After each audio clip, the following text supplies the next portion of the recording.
Wow. Just now connected to the chat. Wow, it takes a while for this to actually begin. It's kind of fascinating. Never really paid attention to that before.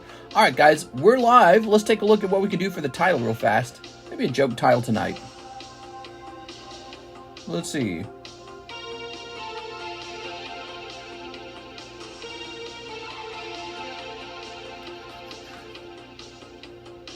How about, let's say, no, let's do a straightforward title.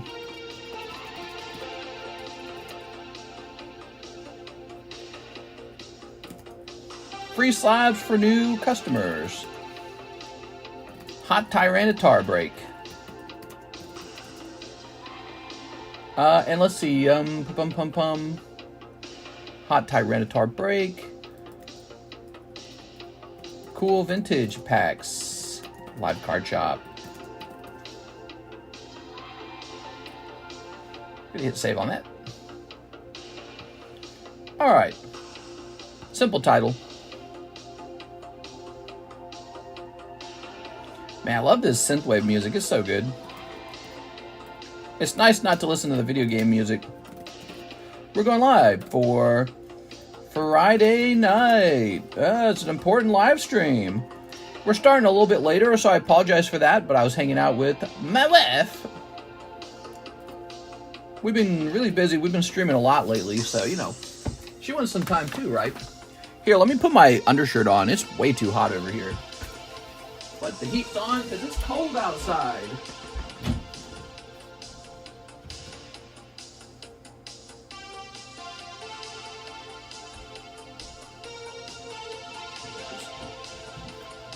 I'll just stream in the nude. No, that won't work. Alright, let's see.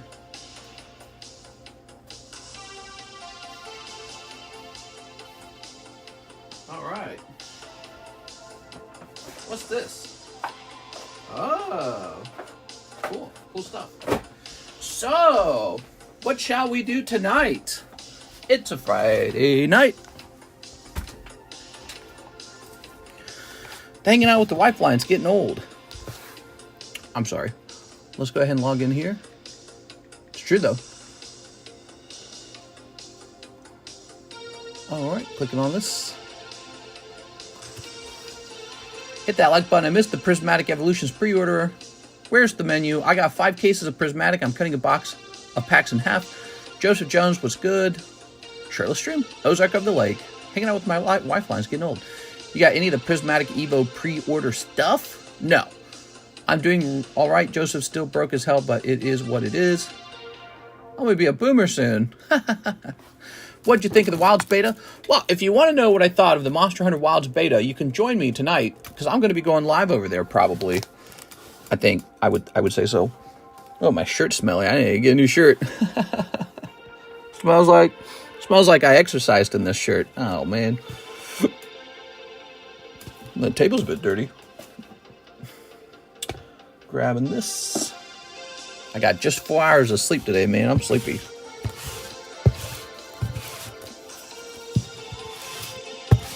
Alright, cool, man. Alright.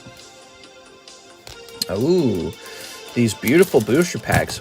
Oh man, so that reminds me, we're kind of a slabs business. We got a lot of slabs and we got a lot of good slabs. Cool stuff. New mail. Let's get these out of the way real fast. The room's so warm. I turn the heater off. All right. Oh, we got a giveaway? Okay, let's get the giveaway set up. Missed a spot. All right, this is going to say TCC. There we go. Let's see. What do we got? Look at this. New Marvel break. All right, so we got a fresh Marvel break running. This box now has a new price. We have a $70 price tag on this electric breaker. Almost call it Surging Spark. All right. This has been pretty popular. $70 break. $70 box. I know what we could work on. How about a box battle? How about a box battle, guys? We haven't seen a box battle in a while. What kind of box should we do a box battle on?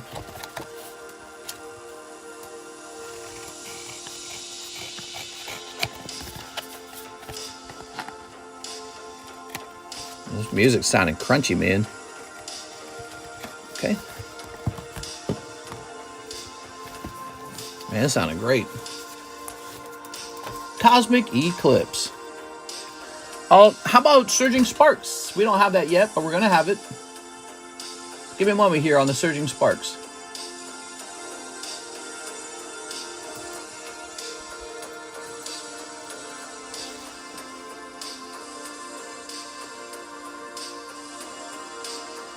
All right, give me a moment here. So,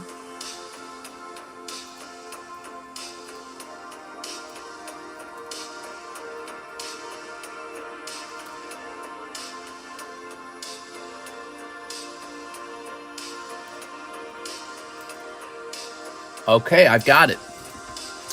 We are going to begin our pre-order breaks. You guys know what those are? Pre-order breaks are where you can buy into a booster box break for a reserve, for a box, you know, on reserve on pre-order.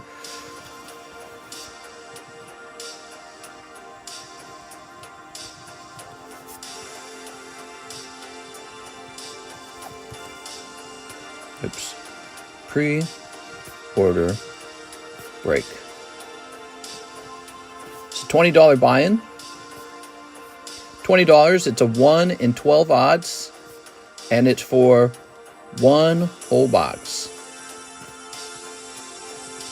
There it is. Surging Sparks pre-order break. $20. 1 in 12. One whole box. Let's get one set up.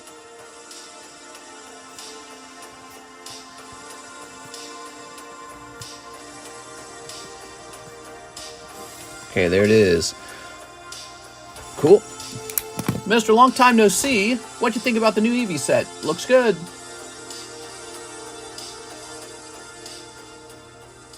Turn that down a little bit. We'll add this to the menu under Custom Boosters. Oh, description's filled. Oh, we ran out of room in the description, everybody. All right. Darn. What can we move off to the extended menu, maybe? Slab away, PSA grading. There's this Hololive Blooming Radiance. This is not here for the moment. Let's take the Hololive Blue. Well,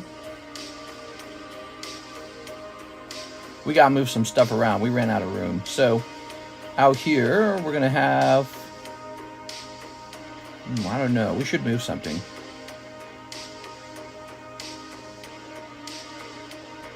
Time to move Yu-Gi-Oh off the menu. Yu-Gi-Oh really never sells. Okay, Yu-Gi-Oh is quite slow.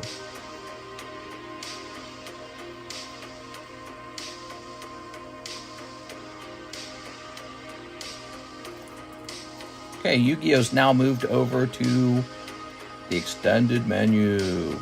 Extended menu becoming more important. And then up here, we're still going to say this pre-order break.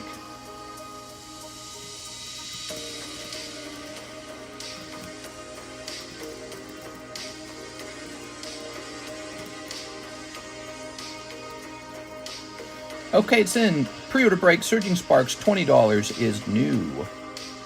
I feel like we should almost have like a new menu. Yeah, I don't know, like a new items menu. What do you guys think? New items menu? Imagine I move the entire menu over except for like the new items. What do you guys think? That'd be interesting. That'd be well, it'd force everyone to use the extended menu is what it would do. But yeah, imagine we had like a fresh items menu and everything else got moved to the extended menu. But whatever the case, Yu-Gi-Oh's over there now. Yu-Gi-Oh's in the extended menu. Okay. Let's go ahead and close this out. Clicking on these. All right. We're starting tonight with Mr. NHCC's Impel Marvel Series 2.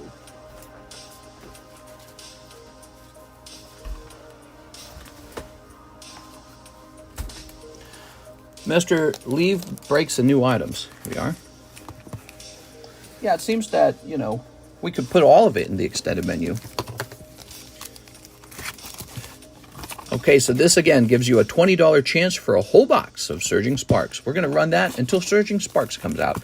We'll run something like that for Terastal Festival too, which comes out in November. Is it to come out in November? I can't remember. Don't forget the whole EV, whatever you're talking about, the what do they call it? The one you guys are freaking out, prismatic evolutions. That's not coming out till January. We're in November. That's 3 months from now. So that's like a quarter of a year. So what's going to come up before that is the Japanese version of that set. And I've already pre-ordered some of that, so that's on the way. But we can do some Surging Sparks. I guess if I pre-ordered it, we probably could do some of the other one, Terastal Festival. So if you guys prefer Terastal Festival, we can have one running for that too. Here's Ghost Rider Captain Bariton, New Warriors, Ultron, he's cool. Thor, Wolverine Claw, Jigsaw, Deathhead, Cyclops, Lizard. Hey, Mr. How's it going? What's up, Victor Manuel? Those holograms are fire. Let's get that holo. Oops. Give us guys 2.0. Maybe, maybe not. Waifu menu. Haha, waifu menu. We got so much. Alright, we got Sarasen, Silver Surfer, Doctor Strange, Spider-Man, Deathwatch, Scarlet Witch, Daredevil, New Fantastic Four, Hawkeye, Daredevil, Super Skrull, and Infinity Gauntlet. Okay, that was for our friend Mr. NHCC. People don't even know. It would definitely draw more attention to items. People don't even know what you have for sale, says Cody Hodges. So, are you saying that the menu's kind of hard to read? I feel like the menu is a little bit hard to read. You really got to sit down and read it, you know what I'm saying? So, if you're like reading it for the first time, there's a lot of information in there. If you're a regular, you kind of know what's on the menu.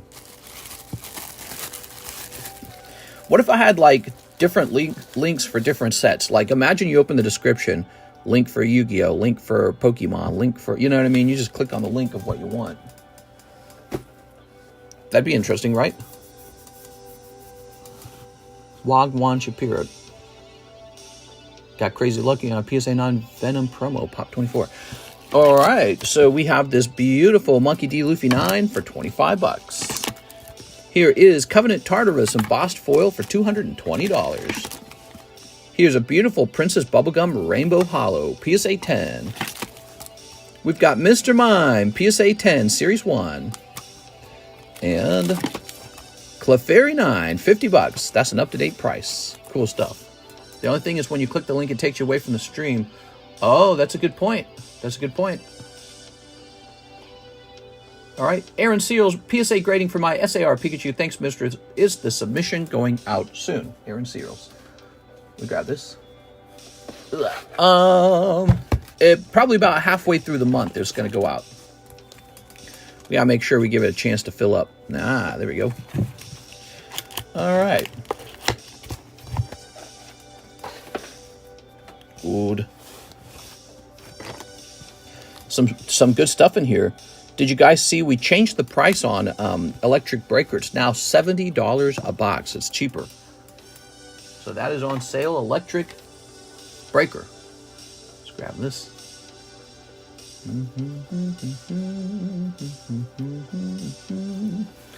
What's up, guys? At that point, you can just make a website, insert item codes to have more organized catalog of your inventory. Yeah, a website could work. It'd be interesting to run, our Discord server kind of like a website. You know, imagine we had a channel in Discord. You could go over to that and look and see what's what. Pokemon investment prediction. Should I go crazy on Japanese Terra Festival? It might be the best set coming out this year.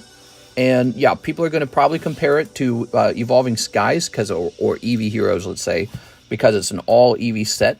So I would say, yeah, it's an interesting set. I think that you guys have to be very, very careful with this idea of an investment set. Because what happened was nobody really knew Evolving Skies was going to go to the moon. And so, I mean, there were hints, right? And people back there were real interested in that. But this time around, everyone knows to buy the Eevee set. And so it could be so overpurchased that it really doesn't grow in price. Okay? This is a mistake people make in their thinking. They think if a set looks good it goes up in price. And I think as a general rule, that's true. You know, like if you get a Pokemon card set and it looks really stupid, not going to go up in price very fast. So it's one of the ingredients is that a card set needs to look good. So yeah, you could probably stock up on EV, you know, Terrestrial Festival, but I would say be careful because I think everyone's going to do the exact same move.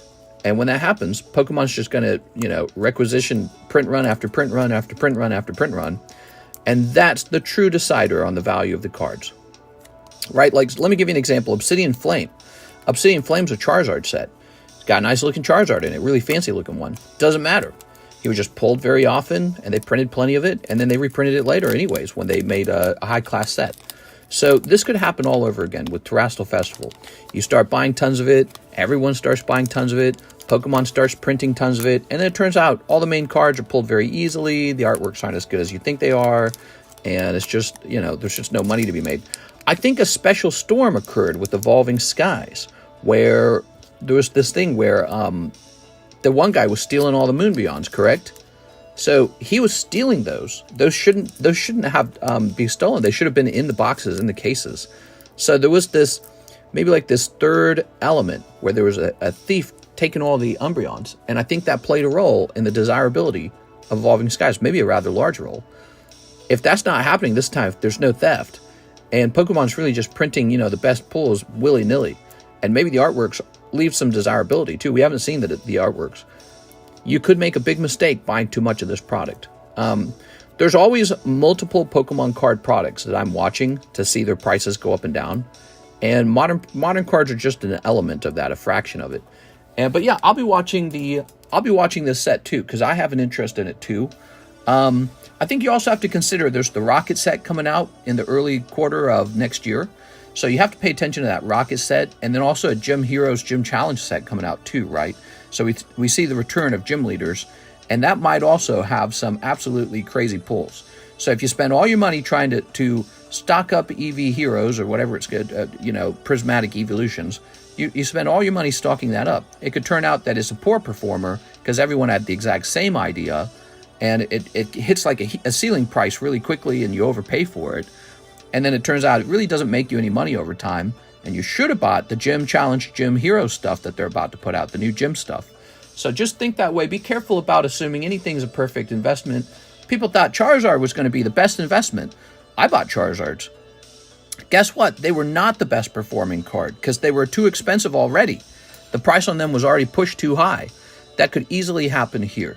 So again, just thinking that it's the best investment ever when you don't have control or knowledge or data around how much of it's being opened and how much of it's being printed, very faulty way of thinking.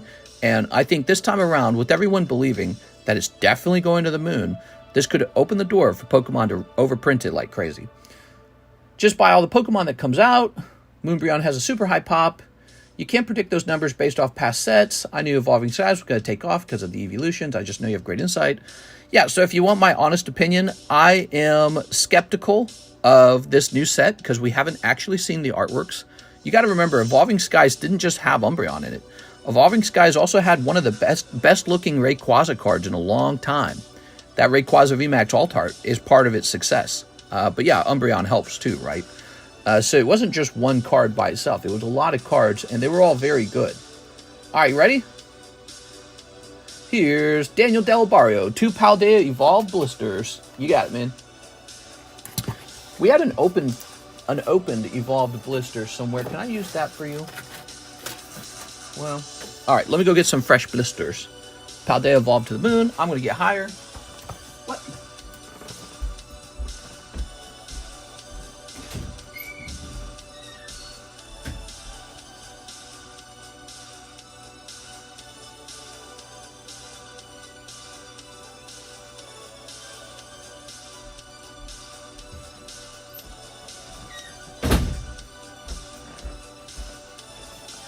I bought a nice chunk of Paldea Evolved to hold on to for the future. Well, mostly for my stocking needs for this channel. But I like it just because of the Magikarp, all by itself. Just the Magikarp. Very hard to pull, very pretty card. The price rate I was seeing seemed good.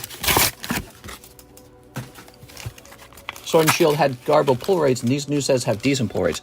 Yes, you heard me say that earlier. There was a third element to Evolving Skies, where it turned out a thief removed all the Moonbryons. This gave the pull rate such a dramatically low pull rate that people really loved the product. Turns out the best card in the product just comes out willy-nilly. No one's going to be like super impressed that you have a Moonbryon. We're all going to be like, so what? I do too. The rarity of the item is very important. All right. So, you know, the one thing we know is that it's actually got a chance of being a big hit. That's exciting. So am I excited? I'm excited. It's got a chance. The other sets did not have a chance. Many of these sets they've been releasing, maybe like Stellar Crown, or what's this other one called? It's called Shrouded Fable. They didn't even have a chance because they got nothing in them. So this set coming out, the Terastal Festival, it has a chance of being successful. Remember, it comes out in Japanese first. And don't forget, Eevee Heroes was astronomically expensive in Japanese as well. But if you look at this year, they are reprinting 151 again. So even a full year later, after this set, Terastal Festival, comes out, even a full year later, they could still be reprinting it. So get ready for that. But I'd say this is the exciting year for Pokemon. We're probably going to see several good sets, not just one. We're probably going to see a very good Charizard set come out. We might see a good Lugia set come out. This is the... these are really off-center. They're not that bad. This is the end of the era, end of the generation time period. And it seems Pokemon has a pattern of releasing the best cards last. Okay? So I'm anticipating seeing some really good cards now that we're coming close to the end. Here's Super Rod. My first controversy, my 30-second Camilla Harris can cook pasta better than Trump because Trump is white. Wait, what? Here's Artisan. Very lovely. Oh yeah, the elections are soon. All right. Every damn manga is thousands of dollars. Very good. We can run a poll. You guys want to run a poll? Let's run a poll. So we're going to test out our audience and see which way they vote. You can vote any way you want. It's an anonymous vote. Pause. Oh, come on, dude. All right, let's see. It's just going to be Harris, Trump. Oops. We ran it before, and it came back with Trump. So we'll see if it returns the same way. I'm curious. Curious which way you guys swing. We are. When is the rocket set? Again, we don't know when the rocket set's at. All we know is they've definitely confirmed it, and it's probably going to be in the first quarter of next year. Daniel Del Barrio. That was a tough round. Real stinky one. Pokemon needs to have serialized cards. Yeah, I mean, if Pokemon introduced a new mechanic like serialized cards, that would be a set that I would want to stock up on. But I don't think they need to do that. I think they just need to bring back first edition. Are you buying any XY Evolutions boxes? At the moment, I have a lot of XY Evolution boxes, and they are doing so well. They're doing very well, and I'm only replenishing when you guys buy through one of my boxes. So, for example, you guys bought up my breakthrough boxes, and so I bought a fresh breakthrough box. That's it. So now I'm just sitting on them, letting them do their thing. It's kind of cool. I can like retire. I could quit. And the price of those boxes will continue to rise on their own because people will continue to open them, especially people on YouTube. Dude, it is so hot in here. It's so hot. I gotta turn the heat off. This is too hot. It's crazy. It's like summertime in my bedroom.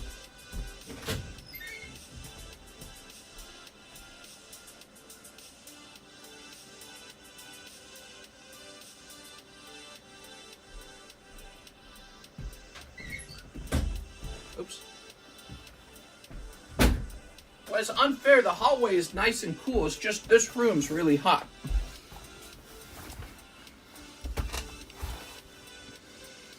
There's over 1,100 Moonbryons in a 10. Yeah. Hatem for Disney Mirror Mickey. You got it, man. Where'd my Mickey Mouse man go? Here he is. 1, 2, 3. And ow, what did I just do? 4. I scratched myself. Sealed ain't always king. Sure. Well, I've had some slabs do exceptionally well over time. You guys got to remember that the slabs and the boxes are related to each other. Here. There we go. Very good. I've got too much sealed product. What's the best way to sell them fast? All right, put them on eBay. That's another thing. People look at the price of an item and they go, oh, I'm so rich. But it's like, you got to be able to liquidate them. So, okay. So you go to eBay, and eBay takes 13%. So your box has to go up by like 13% just to break even. And then anything over that is profit. And then you still have to do the work of shipping them too. There you go. All right. Scrooge. Mr. Hatem. Ta-da. Look at that guy. He got Scrooge McDuck. It does not just take 13. You have to pay taxes on the income. Well, I mean, you have to pay taxes either way. That's right. You have to pay taxes when you sell your stocks. So if you sell stocks profitably, you owe capital gains tax on the stocks. So that's true for anything. Chansey and Blissey, cool. Skarmory, cool. We have Matt Hedrick. I'll take 10 packs of perfect combination. Oh, yeah. I'm liking this. I'm liking the movement on some of these Dragon Ball sets. I noticed it's mainly the old sets, not these new, the new Bandai ones that look all fancy. Perfect combination, right? Is that what he said? He said 10 of them? 10 of them. 1, 2, 3, 4, 5, 6, 7, 8, 9, 10. All right. Very good. Matt Hedrick. Sold a slab for $4.30 on eBay today. eBay only gave me $3.35. I still have to ship. I'm pissed. Yeah, that's no good. I recommend people create Instagram accounts so that if you're on eBay and someone says, will you sell it to me a little cheaper? You can say yes, just to get it away from eBay. How many boxes and bags I got? A lot. Enough that it won't fit into an $80 shipment. You might have about two $80 shipments worth. Might be an $80 shipment and a $40 shipment. All right. Yeah, you got plenty, dude. There. Okay. Got to factor in the eBay fees. Oopa, bidding time? Biting time? Here's Broly, Great Ape. If you're an international buyer and you need more time than a year, you're totally safe. Just tell me that. We'll keep track of it, okay? Yeah, you can keep your stuff over here for longer than a year. If you're international, I totally get it. You know, when you ship international, there's a stupid fee and all that. So I want to offer longer hold times for international buyers. I think that's useful for them. I can even help liquidate your items if you need to, maybe. There we are. All right. And there we go. 10 packs of those. Matt Hedrick. No SPRs popping out, though. That sucks. All right. Got to factor in the eBay fees as against terms of service. Now, F eBay's terms of service. You know why they make those terms of service? They just want to make more money off of you. It's a joke. Terms of service, those are made up rules. It's like they're saying you're not allowed to shop around for other ways to sell your card. That's what they're saying. It's like if you're shopping at Walmart and Target had a better price on the same product, and then Walmart said, it's against our terms of service for you to buy it at Target. You know, like, F you, dude. What are you talking about? It's against our terms of service for you to buy it at Target. Yeah, okay. Thanks for the information. See ya. But what they're going to try and do is scare you. They'll say, yeah, well, if you go buy it at Target, we won't let you shop at Walmart anymore. That's their strategy, and it only works because they have so little competition. You know, you're scared. You're like, well, if I can't sell here, where am I going to sell, right? I'm not scared because I hardly sell anything on eBay. I don't need eBay at all. So when you don't need eBay, you just go, who the hell cares about your stupid terms of service? It's like, you're a joke, dude. You're trying to run a monopoly. Should be illegal, actually, to have a terms of service like that. That you can't buy it on or sell your item on another platform. Like, what? It's my item. It's my item and the other party, which is a private party. It's my item and their item. You can't tell us where to sell. But, you know, eBay's going to get angry because maybe they allowed you to meet on eBay. But then, so eBay should change its pay structure so that it charges you the fee up front, you know, and refunds it if it doesn't sell. So it can do something like that. I don't know. Or maybe like an actual advertisement fee.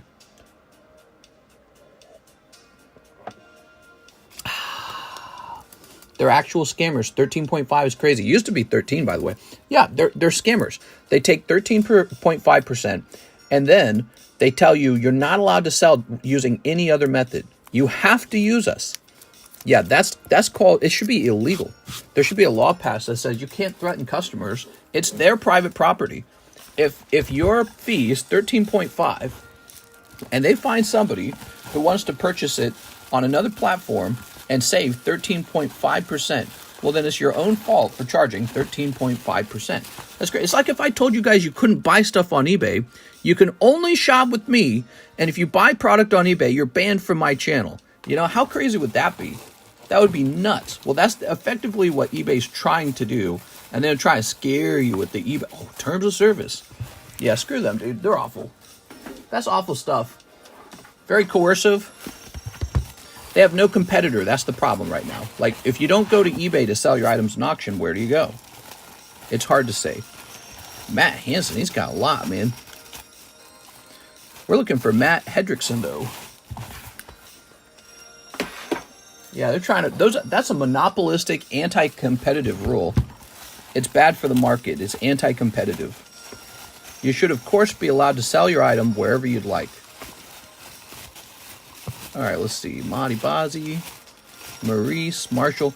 But so I recommend starting out, whatever the name of your eBay channel is, create an Instagram account of the exact same name, spelled exactly the same way, so that whenever... Well, I guess he needs a new bag. I'm ready for the Gengar Sublist. Yeah, let's get that Gengar Sublist, man. All right, if you guys have a bag or don't have a bag, be sure to let me know in the notes. Saves us a lot of time. You're paying that fee for the work they do to get you the buyers. I'm fine paying that 13%. I'm fine paying it too. I'll pay it. But if I want to sell off your platform as well, you can't tell me no. You know, if a guy says, hey, we don't even need eBay to host this transaction for us, I'll be like, that you're right. We don't. Here we go. We do not even need eBay to facilitate this transaction. You know who will almost do it for free? PayPal. They'll take 3%. There we go. Do you think these cards are undervalued? No, I would not. Don't ever assume that the cards are undervalued. That's what the market wanted to pay for it. If he was undervalued, it'd have to be because someone made a mistake about him, like a whole bunch of people. Yelling to Jampins, 2 Paldea Evolved blisters. 1 for me, 1 for Alex for his birthday. Oh, that's so nice. That'll be Alex's. Let's start there. All right. Very nice. You're stealing their customer. Yeah, and they can say you're not allowed to talk to our customers, but it's like you're still going to talk to the customer. You know what I mean? Very nice. It's like if you're in a Walmart shopping for jewelry, and the guy taps you on the shoulder and says, I got jewelry. And you're like, okay. Walmart can kick you out, I suppose. But it's like, what are you going to not shop? You're not allowed to shop around? It's a very anti-competitive rule. There we go. I like eBay. I don't want them to go out of business, but I do believe in strong competition. Strong competition is fine. And it's like, it's fine. It's whatever, man. Let's snip this. Sleep. I think all they have to do is change the way it works. If you post, let's say eBay's worried that you're just using eBay to advertise and not to sell, they should just change the pay structure. Instead of a final value fee, just have an advertisement fee. Bada bing, bada boom, problem solved. Then if you want to use eBay to post your item, you have to pay them. There you go. But trying to tell people they can't communicate, it's like, it's never going to work. People are definitely going to communicate. There's Arctibax, Donata Fuend. Mr. Tax is part of life. When you work and when you go out to eat, how would they know you can't shop elsewhere? Tax? You're saying tax? You don't pay, you get customers. There are so many selling sites out there, but honestly, eBay does have a worldwide platform with easy applications. I don't think there's that many. Yeah, you could be right, but I feel it's similar to a monopoly. Here's Tyranitar. All right, this is for Mr. Alex from Mr. Yelling to Jampins. Let's grab Alex's bag up here. It's never going to work. You know, they're going to make a rule like you can't talk to people who want to buy your stuff off of our platform. People wouldn't bother doing that anyways if the fee wasn't 13.5%. Why don't they just go ahead and do what they want to do? Just raise it to 20 already, you know? Raise it to 20. 20% of your item just belongs to eBay. Jesus, dude. I wish people used other websites, you know? I wish it was broader. All right. Very nice. eBay has the brand and majority. Yeah, it's sort of like a it's sort of like a problem like with consoles, you know. Once it becomes clear one console's the winner, everyone just buys that console. Yeah, that is a serious problem. All right, Yellen. Ready? Ooh, Varoom. I get millions of impressions a week for my listing. I'm glad to pay that fee. What other site will get you that many impressions? I don't know. YouTube? Whatnot? I don't know about Whatnot. I've never used Whatnot. I might be setting up a Whatnot account for Alexis, though, to sell slabs on. There we go. All right. I use Facebook marketing for all my reselling of hype clothing. Love Facebook marketing. Yeah, I mean, it's a legitimate question, actually. Where else could you sell your stuff? I think it would be smart to find groups where you're allowed to publicly sell your items and not just overly rely on eBay, because the eBay cut is way too high, dude. It is way too high. It's ridiculous. All right. I'm surprised eBay hasn't lost its name to it becoming a common term. Just eBay it. Here we are. You ready? Here's Claude Sire. Ooh. Yeah, eBay takes way too much from the sellers. Here's Arctibax and Bramblin. They're begging for a competitor to come in and take the market share away. Bramblin and Fletchling Lockix. But yeah, if you're smart, guys, if you're smart about selling your cards, you absolutely create a Instagram page which shares exactly the same name as your seller name on eBay. And then what you do, whenever you buy or sell, you always search Instagram for that seller when you're serious about buying or selling their items. Here it is, Bramblin. So if you got 100 booster boxes of XY Evolutions for sale, people will end up contacting you on Instagram and saying, hey, give me 10% off. And you'll say, if it causes a sale, you got it. Yolen. That breaks their terms of service. It's like, okay. All right, you ready? I'll just close my Instagram account down so no one can see that I exist. All of my own brand belongs to eBay now. Here's Scissor. There you go. Here's Rivals. Oh. We've got Suicune. Here's Snorlax. And Charizard. Oh, very nice. What's up, PDX? Next up, we got Alex. I'm going to defile my 30s and make my first pack opening Metapoo Chrome. Okay, Metapoo Chrome. All right, let's see what you got. Birthday pack. You got to pay a nice fee at tables. For tables at shows. Well, I feel like that's almost very different because it's very targeted, and we are. Let's go ahead and open this up. You ready? And you can pay for a table and then put $1 million Charizard down on the table. So, you know, I think that pay structure can be quite good. You know, the tables. I've actually seen that before. It's not insane. There you go. But especially if you're moving really large items, you know, that's easily a better strategy. Couldn't I just sell to other vendors? Yeah, you can try to. You just contact them one by one, which is what you should do. There's Giant Salamander and Terror Bird. All right, Mr. Alex. Ta-da. Wait, was playing the demo with Hubs was fun rolling down the hill. Rolling. Tammy, you said you played Monster Hunter World, right? There we go. There we go. We are eBay. You will be assimilated. eBay is coming for Mister for sure. No! I like eBay a lot. I think eBay would be... it would be a pretty bad thing for eBay to get rid of me because I'm like heavy income for eBay. You know, eBay gets so much money off of me. They get tons of money. So don't cry for eBay too quickly. I've been buying product, including all my slab collection, off of eBay for 5 years. They must have made, I don't want to disclose how much, but they must have made a lot of money off of me. And so if I'm some nuisance for them, they're probably going, do we get rid of the nuisance or do we continue making, $1 million on this guy? My guess is they're going to continue to make $1 million off of me. All right, let's see. Joseph Jones with a massive order of vintage pokies. Ooh, all right. Ready? He said, 4 rising rivals. Oh, wow. Was just playing Wilds earlier. Yeah, not bad, huh? All right. Look at all that. Actually, I sell stuff on eBay too. I pay the fee. So not only do I trigger the fee for all these, products and slabs and weird things that I buy, but also I pay the 13% fee. Here we are. But yeah, I mean, I'm a social media influencer and people say, hey, I saw that item you have on eBay. Will you sell it to me direct? And I don't go, oh, no. You saw it on eBay first? No. You gotta go over to eBay and buy it. That's their 13%. I don't do that. That'd be nuts, dude. It's just common sense. It's like, Similarly, if I see a guy with a prominent name, I go, I don't got to buy this from him on eBay. I'm just going to go contact him.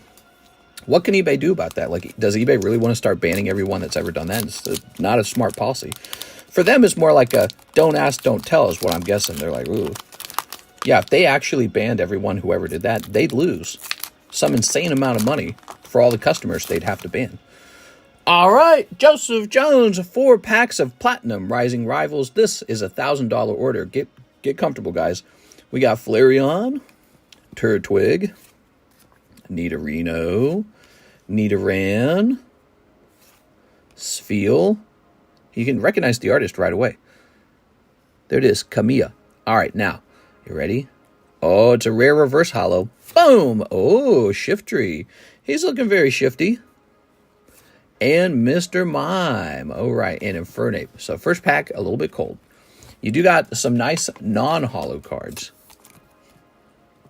Mister uses eBay to offset his capital gains. What are you talking about? Okay, here's an Infernape. Yeah, I'm not gonna tell some guy he can't buy a card he saw off of me direct. I'm not gonna say that. Oh, you saw it on eBay first?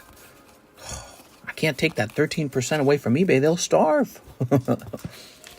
Okay, and here is Flareon. There we go. All right. But yes, what eBay could do is they could change their pay structure, their fee structure, to be an upfront fee for advertising you instead of a final value fee. But that could make them uncompetitive with their other people who want to be eBay. But the whole problem with eBay in the first place, again, is actually that fee. Nobody would bother looking for each other online if it wasn't a whopping 13.5%. That's a lot of money. Ambipom, we got Munchlax, Celio, Nidorino, Shellos. Okay, this is a common. Oh, Celio and Bazoinks, Jolteon non-holo. Me in the alley at 2 a.m. How many times do the claims actually work? How's eBay going to make $10 billion a year if they don't keep the fees up? Think of eBay, guys. Here we go, Celio. Yeah, so exactly. eBay's, they've got a monopoly going on. They're eating well. They're not exactly hurting. And, Munchlax. It's just how it's always going to be. They're always going to say, no, you're not allowed to find each other off of our platform and avoid our gigantic fee. You have to buy it on our platform. And then you go, screw you, buddy. If I can find them off the platform, then I'm going to go find them off the platform. Here's Scissor. Maybe eBay could try to make it so that sellers are anonymous. That could be another trick. Anonymous sellers. So they could do that if they wanted. I don't think they want to do that. Here we are. All right. Imagine you had like a big retail shop selling on eBay. And then people, they go, oh, okay, so this retail shop sells on eBay. But then they go, well, I can just go to the actual retail shop's website. Why don't I just do that? Should eBay go kick that person off, you know, the retail shop? Should they go kick them off eBay now? They'd be dumb to do that. Here's Munchlax. Here's Shellos. Here's Turtwig. So that's why I'm saying. Here's Kakuna. Oh, that's a rare reverse holo. It's yellow. Oh, wow. That looks really nice. Look at that, guys. Raichu reverse holo. Gym Leader. That's so cool. These are so nice. Okay, and Gastrodon. Wow, that's 3 cold packs in a row. This 4th pack better be hot. yeah, hot one now. Okay, oh my god, look at this Steelix back here. Isn't that crazy? Gengar reverse holo would be great. So would, well, that reverse holo would be cool too. There's a lot of cool reverses possible in here. Scissor reverse holo. Look at that Scissor. I've gotten some nice snipes on Mercari. Yeah, Mercari. Gets really difficult to shop all these platforms all the time. Oops. These are all sleeved, right? I was testing to make sure they were sleeved. All right, so there's Raichu. One more chance, guys. Here goes. This is a big opening, everybody. I like you, Joseph Jones. You go deep, man. Anyone going this deep makes the channel very fun. All right, here it is. We got Carvana. Oops, stop. Stay. Carvana, Shellos, Eevee, Nidorina, Aaron. Oh, it's a rare. Could that be Steelix? Boom! Ah, that's a really good one. Wow, Jirachi Reverse Holo is going to be a hit for you. So that's good. This pack's actually pretty good. And, oh, it's not a holographic star, but it is a holographic Frostlass. All right, that pack was a heavy pack. Check it out, everybody. That last pack, 2 solid cards popping out. Wow. Good thing, too. All right. That was a huge opening, everybody. We also have Glaceon and Alakazam. Wow, dude. We once did a box break on a box of Rising Rivals. It's such a good box. It's going to be sad when we sell out of this. I can't decide if we should restock it. Okay, so there's the Eevee. Okay, and here's the Alakazam. Lovely, dude. Now, we're going to go ahead and pull some stuff out to sleeve. The Raichu, the Celio, and the Shiftry. Stuff like the Flareon and Glaceon, definitely recommend grading them. Like, look at this Alakazam. I can definitely recommend grading all those. But these guys are going to get actual holders. Let's see, do I have holders? Should have holders.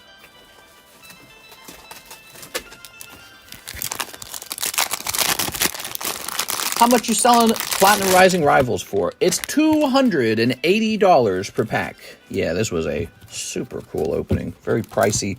Of course, they have a premium on them because they came directly from a sealed box. So if I buy them as loose packs, they're cheaper. If they're from a sealed box, they're more expensive. All right. The price per pack will depend on exactly the price of the box that I paid for. Okay, there's the Shiftry going in.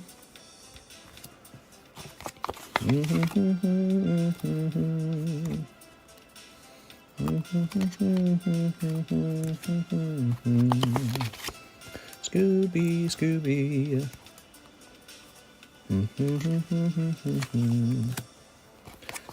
All right, here's Jirachi.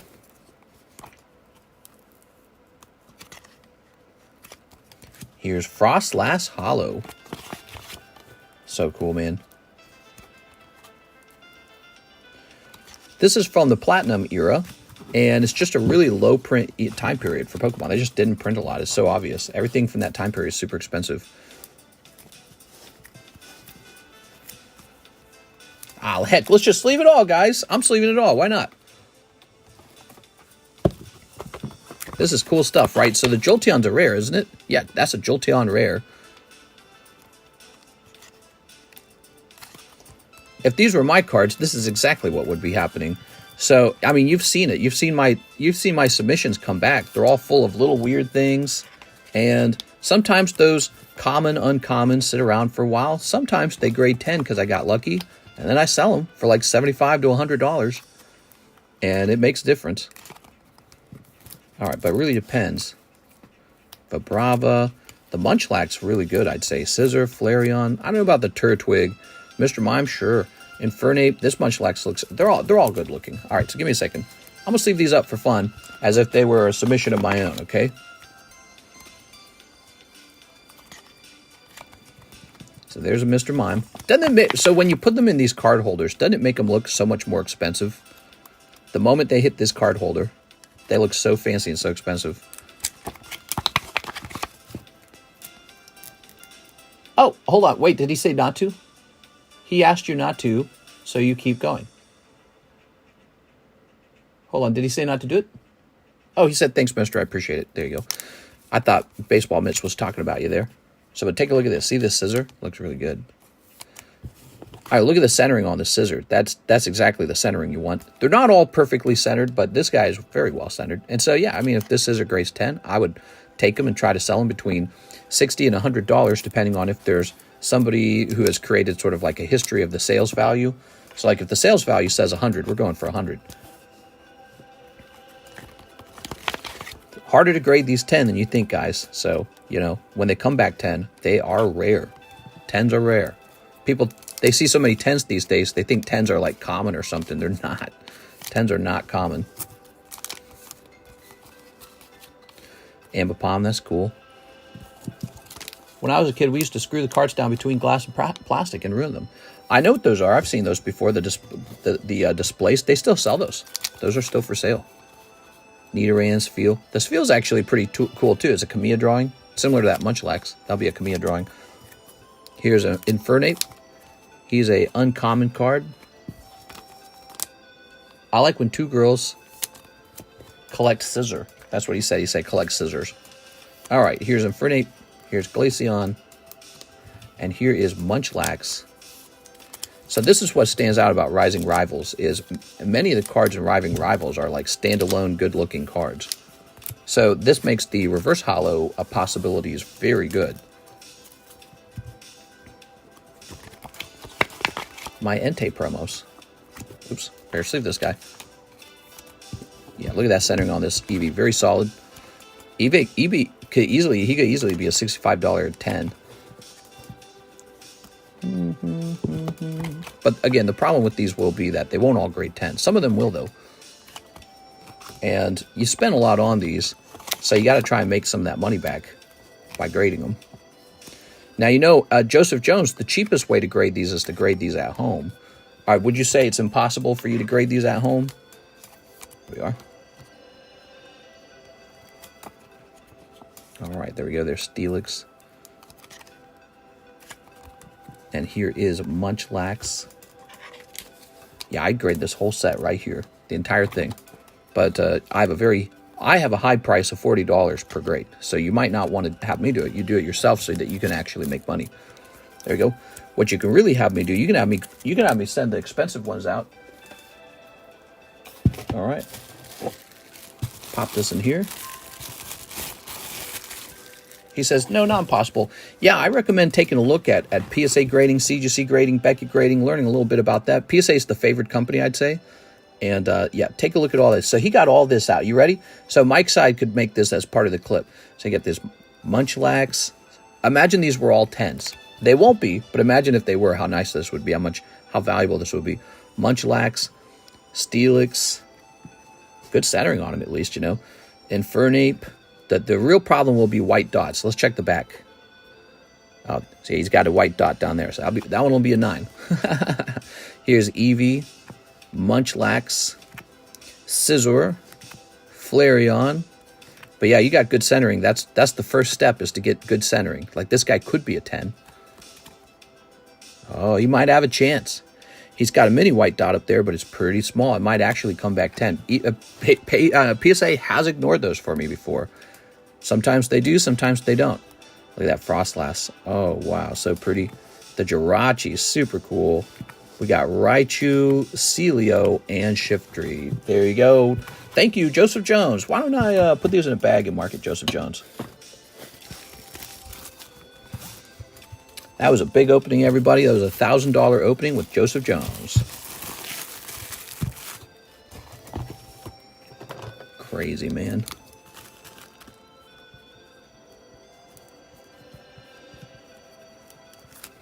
Okay.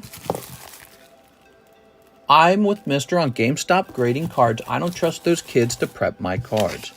It's, you know, it's a risk. 99% of the time is probably safe, but it is a risk.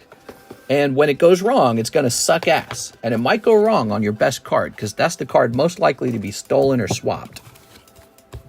All right. So your most valuable cards are what they'll be looking at going, man, if I could just find a way to swap cards, I can steal a lot of value from this dude. So you get an employee who's been doing it for a while, they'll try to figure some crap like that out because they're nuts. Okay, let me grab this. And let me jump over here to Mike's side.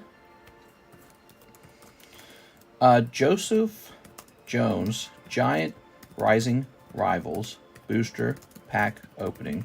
4 packs. Starts, ends at 56 minutes.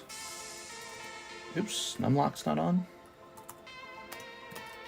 Could potentially add this to his other openings and turn it into a full video.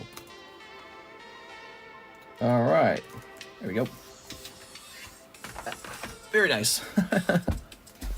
Wow, that was so cool. Serialized cards only, I guess, so they can't swap. Harris 33%, Trump 77% is the current vote. Oh, let me go ahead and close that out. I forgot about that. I'm glad you mentioned it.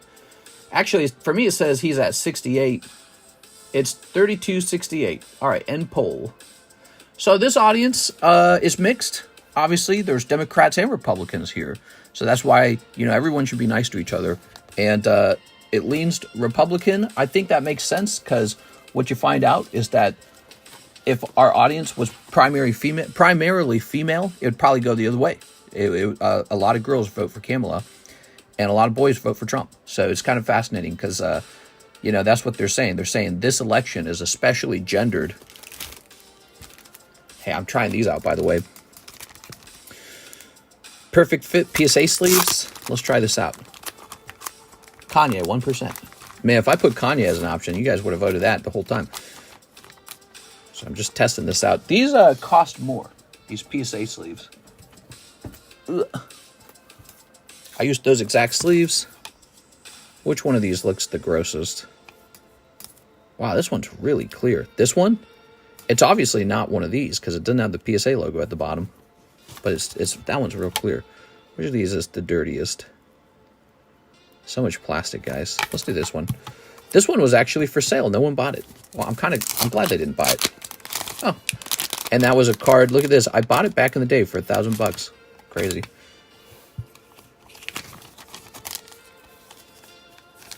It's a very close fit.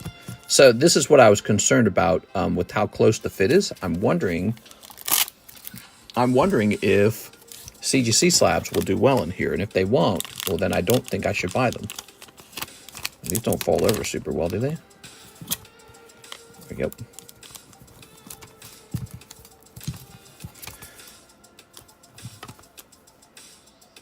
I mean, it's definitely more see-through.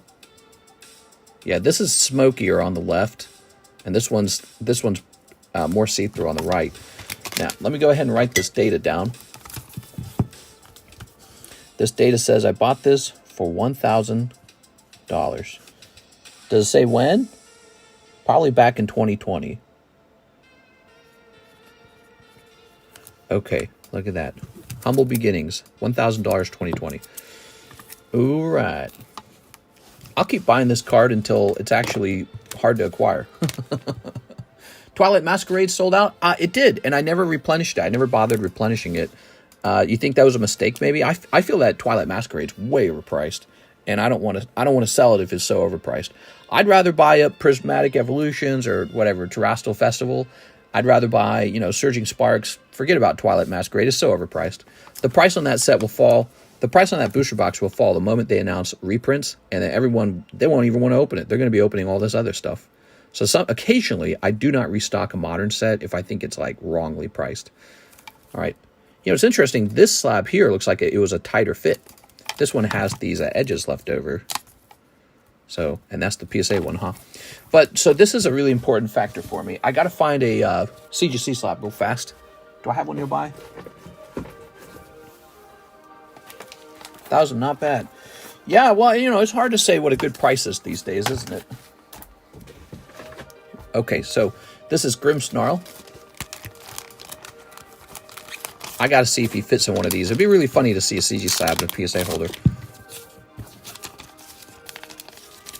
Time to ruin one of these. Oh, it does fit. Perfect. So you have the PSA logo down there, but up here it's CGC. That's really funny. All right, now we know. All right. Oh my god, dude. Got mangoes for sale?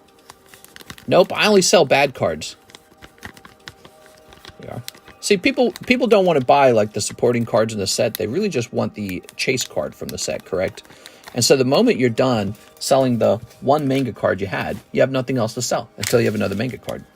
And so this begs the question, is like, it's like, it could be the case that the mangas are all underpriced and that the cheaper cards are all overpriced because they're so slow to sell. But I don't know. It's a complicated thing, isn't it? Because they do sell eventually. The other cards do sell. It's a weird thing. People only want Charizard, Gengar, Lugia, and Umbreon. Just a couple cards. They don't want anything else. You got those cards? You don't? All right, I'm not buying. Maybe a couple other high tier, you know, cool Pokemon.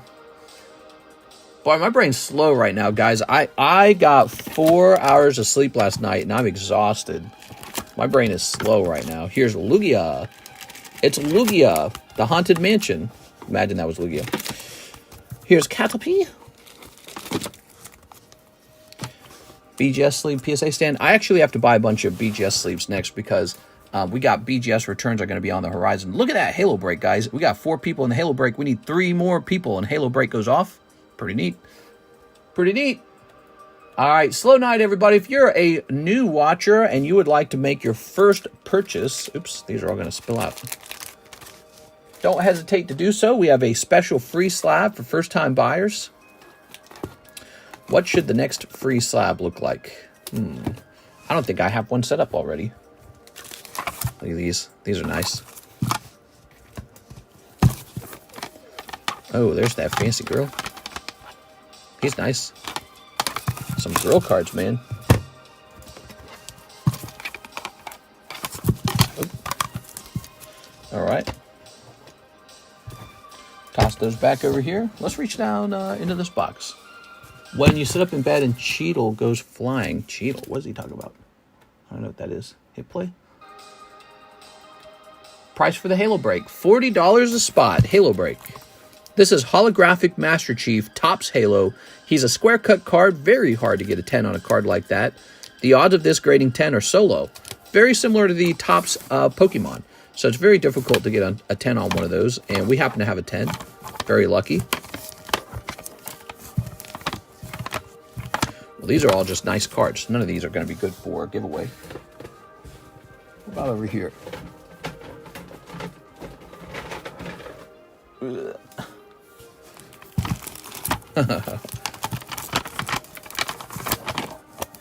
Queen Amidala. That's a PSA 9 Cardman. Oh, we don't have a giveaway card. Oh, here we go. That's the giveaway card now. The next giveaway card is South Park Volcano. Whoa, bro. All right, that's free for a first-time buyer making a $20 purchase. I've handed out a lot of free slabs now. But you know what? I feel like we met a lot of new people. It's cool. People who maybe would not have made a purchase in the past. If we run out of slabs, we'll have to change strategy to maybe like booster packs. All right, I got chicken wings on my chest now while laying down, living the life.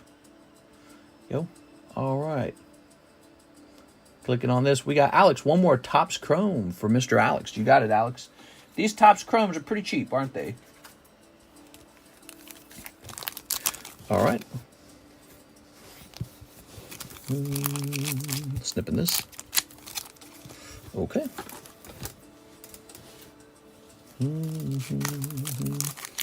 This is, oh, you got a Mothman. There you go. It's the Alt-Art Mothman. How nice. Yay.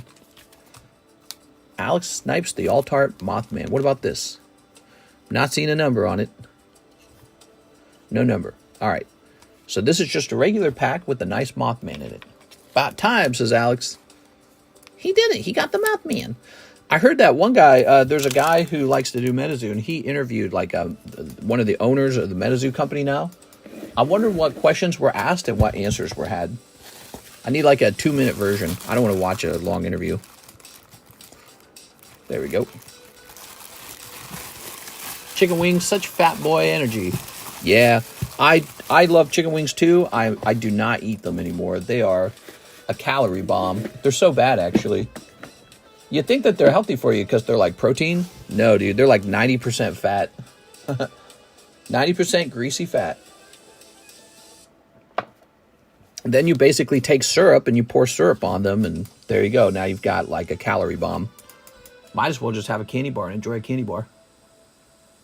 Tamilo 7, hello kitties, 2 of the Disney tops. Oh yeah, you got it.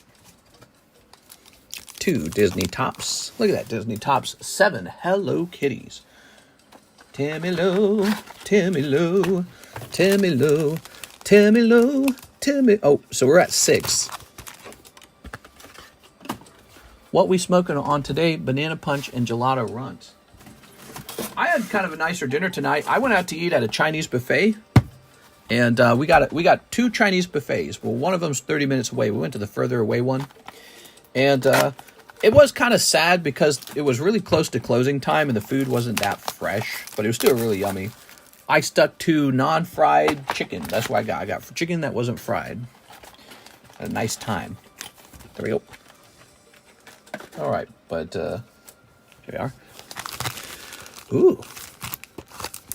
Can't find that Mothman on eBay. Cool, man. Well, we love opening up those Topps packs. They're only $4. They're really, really cheap. Topps Chrome Disney. By the way, if you like Topps Chrome, we have a Topps Chrome Marvel Break for $13 a spot. You could pull a 1 of 1 out of here. It could be the biggest pull of your life. If a 1 of 1 pops out, I guarantee you it's like $10,000, or, depending on the character, much more than that. Speaking of which, we could have the same thing happen for Tammy right now. Let's see what happens. You ready, Tammy? So we got him. Esmeralda. Kristoff. Kristoff's such a beta male. Here's King Fergus. Oh, from Brave. I was like, who's it? Tuk Tuk. And Inside Out Joy. All right. I've walked over 170 miles, burned 13,000 in calories last month just at my full-time job. Nice, dude. Nice. Here we are. I've been doing good too, actually. What I've been doing every single day, I use a calorie accounting app, and I count pretty much every single calorie like a person with OCD. And that really, really, really helps to know exactly how many calories you have left for the day. You go, oh, I got to stop. I got to stop eating here now. And so it really helps with self-control to know what you've got left.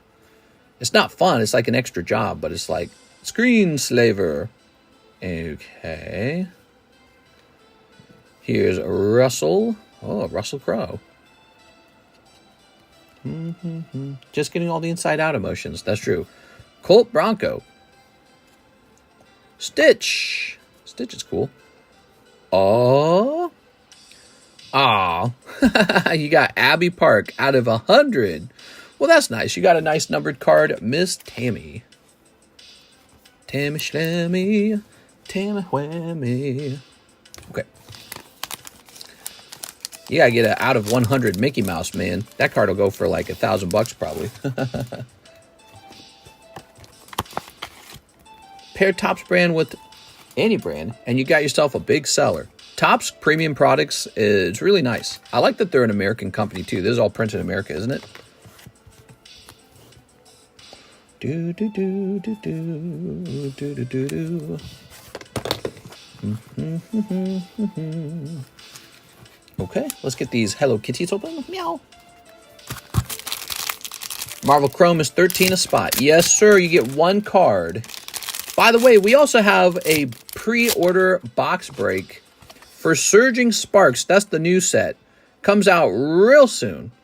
Right? Like, we got to wait for the other new set. Surging Sparks is the next box to come out. $20, 12 spots. If you get your name pulled out of here, you get a whole box of Surging Sparks. If your name isn't pulled, you get a holographic Pokemon card. Okay? Those are the rules. Those are my custom boosters. Ready? Okay, we've got, oh, My Melody.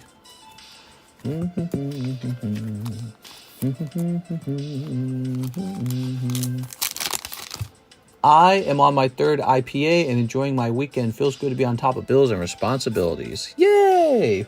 I don't know what an IPA is. Is that a beer? Here's the frog. Ta-da! Here's Koro Kuririn. Oh, it's Koro Kuririn. Here's My Melody. Okay. And Cinema Roll. Cinema Roll is the Bard. There we go. Got it. My Melody has to be the healer. Definitely healer. Indiana Pale Ale. Oh. And here's Hello Kitty, Indiana. Does it have to be made in Indiana to be an IPA? That's so cool. All right. So, Tammy Schlammy. Tammy Lou. Tammy Lou. Tammy Lou's from West Virginia, if you guys didn't know that. How's it like out there in the Smoky Mountains? There we go. She makes the best chili. This side of the moisture farm. You just work hard, don't complain, and show up and show out. That's right, that's right. You know, just having a good attitude really takes you a far way in life. You could have something troubling you in life. Maybe it is bills, maybe it is struggle with a relationship, and you can either have a good attitude about it or bad attitude about it. You can't truly change the world, but you can have a good attitude, and it really helps. That's actually true. We are. When you're faced with tough things in life, if you have a good attitude about it, I think it just makes the whole thing better for you. You know, you survive it.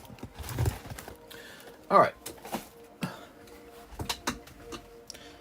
Okay. Gotta have a can-do attitude. Ta-da. But it's almost like a defense mechanism, you know, because if you're overwhelmed by the thing, then it just downward spirals a bit. Look at these Joseph Jones cards, man. Dang, dude. Zach Allen. Whew. What do we got? We got some cards for you there, Tammy. Tammy Schlammy. Have we been putting your numbered cards directly into your bags? I bet that's what we've been doing, haven't we? All right. Let's go back and grab those Tammy Schlammy cards.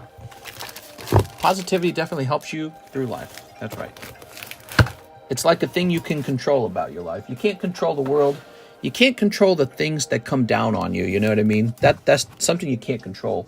In fact, it's important to realize that you can't always control things that are going negative in your life.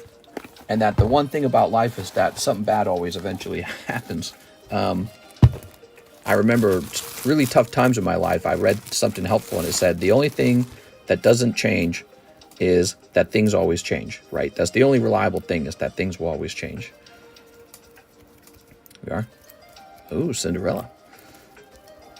Dooby-doo, Scooby-Dooby-doo. Boobity-boo. Doobity-doo. Now Mr.'s teaching you stoicism. I don't consider that stoicism. It's just sort of like prepping your brain. I don't know about stoicism and all that. We are? All right. I'm very competitive in a certain way, you know, and so I like to come out on top of a tough situation. There you go. And you do that by just sticking with it, you know. There we go. Oops. Put this over here. All right. All right. I used to be so negative, but slowly started changing. That is much better. All right, very good. Oh, Cinderella. Well, you know, it's somewhat philosophical, you know. This is why a lot of leaders and a lot of people in power are actually religious. So as much as you knock religion, and I'm maybe particularly guilty of that, a lot of powerful people are, and I used to think it was all fake, actually, like they just pretended to be religious. Nowadays, I think they're probably really actually religious. I have a suspicion that powerful people are religious because they have to believe that something like a God exists in order for all of their, all of their personality to make sense, right? Like imagine being a person in real authority and you go tell people to go die or go tell people to, like fight in a war. I think that you really, really have to believe what you are and what you're standing for in order to have the moral authority to do that. And so I think to myself, it's either this really horrible creature that sends people off to die, or they really believe they're chosen and by God or something like that. And so they have the moral authority to make these choices, these really tough choices. And I'm like, you know what? I think the easier explanation is that they do have some sort of moral concept where they think this is the way things are meant to be. So I realized it might be the case that powerful people are typically religious, and those are the people who rise up into powerful positions. Wow, look at that Jigglypuff, man. It's so cute. All right, let's take a picture of this. You have power over your mind, not outside of events. Realize this. Oh, that's Stoicism, huh? I learned that a long time ago from a book. It was 7 Habits of Highly Effective People. You guys ever heard of that one? And it was a conversation about, things, your circle of influence. So you have the things you can control in life and the things you can't control. And the goal is to let go of the things you can't control. Don't even think about them. And then to focus on the things that you can control. And it was very useful for me because when you try to think about everything at once, it's very stressful. When instead you think, what can I do each day? It helps you actually get stuff done. Like you focus, what can I do today to help myself? You say, well, it would be this, this, and this. And then you actually have a to-do list now. You have a to-do list and you can go work on stuff. So the moment you put that to-do list together, now you got a plan of action. Once you have a plan of action, it's more like a sport. It's like, can you actually get out there and get it done, right? All right, these are coming down. They made me read that exact book in college. You want to know how many times I read that book? I probably read that book 8 or 10 times because I didn't truly read it. I had it as an audiobook. And so I was working for Coca-Cola, and what I would do is very isolated job. I worked by myself. So for like 12 hours a day, it usually took about 8 hours to get through one book. 12 hours a day, just listen to like a whole book and then just go on to the next one. Well, that one was so helpful that I listened to it over and over and over again because it had some of the best ideas in it. So that was one I listened to so many times. Hey, we got this girl break. Oh, did I not write this down? There's actually 2 spots in it now. Okay, so the girl break needs 3 more people to go off. It's this pricey pink hair girl. She's very expensive as a 10. Here's Magmortar V-Star Universe. Yeah, and he actually wrote more books than that. He went on to write more books that go into even more details and concepts. We are? All right. Brian Tracy, that was a really useful guy too. Brian Tracy, he was good. If you haven't listened to any Brian Tracy content, go listen to Brian Tracy. He's a clever guy. Here's Joseph Jones, 2 Giratina blisters. You got it, man. Those are pricey. I'll run out of those.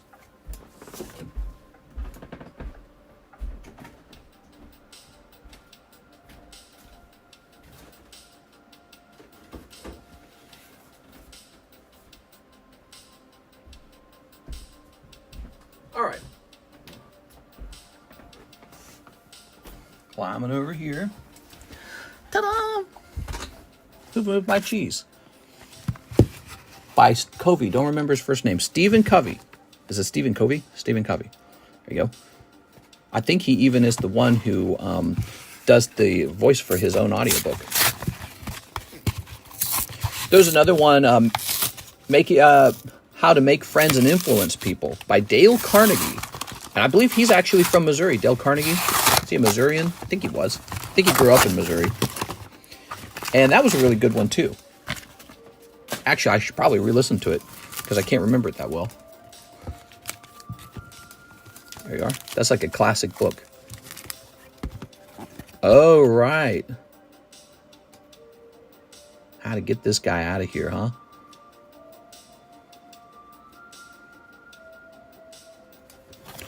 Okay, let me grab this real fast.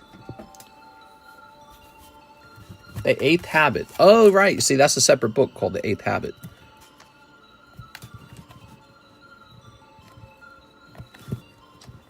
Ah, man, these pliers are good. Give you a real good grip strength where you wouldn't otherwise have any. We'll have the card pop out without having it come into contact with the notches. Oh, no, yeah, it's got a little bend right there. It's subtle, but it's there. Nothing you can do about that. It's just the way it is, I'm afraid. Use a hammer next time. All right. But yeah, I didn't learn those ideas from Stoicism. I learned it from probably, I think it was Stephen Covey, and he was talking about, you know, external control versus internal controls. And just about like mindsets, like, do you believe that your life is largely determined by others, or do you believe, and it might not have been him that said these exact things, but it was a whole bunch of guys. I listened to so much content. You know, do you largely believe that your life is controlled by other people, or do you believe that you control your life? And this is, sometimes people talk about this, it's called a victim mentality. Victim mentality is where like all your problems are someone else's fault. And it could even be somewhat true. Like other people could really be hammering down on you. But the trick is to believe that you have the power to change your life. And that's like the first step in being free, you know. You go, Ryolu, like no matter how much someone beats down on you, your mind is free. You have control over your mind. So you have to believe that there's some degree of that's true. And you got Ryolu out of pack number 1, huh? Pack number 2. All right, so this is Breakthrough. This is a nice set. Zorua, Froakie, Snover, Cacnea, Floetta. Ooh, look at that Raichu, man. That's a good Raichu. No matter what you believe, you certainly control your response. Yeah, exactly. Actually, I think I was reading there was this really great book. And what it was a Cliff Notes book. Probably one of the best books out there that I listened to. It was a Cliff Notes book. And the way it worked, it was an audio book author who compiled all the important ideas out of many, many, many other books. And so you just gathered lots of ideas really rapidly. He did such a good job of it. Meganium and Esper. Ooh. And then if you liked what he was talking about, you could go research the real book and try to find an audio book of it. And yeah, I think the artist who did that, his last name was like Butler or something like that. Look at that Meganium. And Meganium basically makes that a hot pack. Beautiful card, man. Anyways, so he was talking about a famous Jewish author who wrote sort of like self-help style books, psychologist or something like that. And he was talking about his experiences in the Nazi camps, the concentration camps, and how he had discovered eventually that you're able to sort of disconnect your mind from your body a little bit. You're able to ignore what everyone does to you and still be free in your mind. Like, it doesn't matter how much a person abuses you or locks you up or anything, you are still free in your mind. They couldn't put shackles on the thoughts themselves. So I found that really powerful too. No matter how badly someone treats you, you are free in your own mind. No one can truly control your thoughts. You're the only person who has the final say on your actual thoughts. So he was like locked up in the concentration camp, but they couldn't control his brain, right? There's no such thing as brain control. And for him, that was like a big idea. And so he talks a lot about it. He talks, I guess, about a lot of subjects like human, value and all those things. Human worth. There we go. Come on. All right, what's going on here? It's like the card didn't want to come out.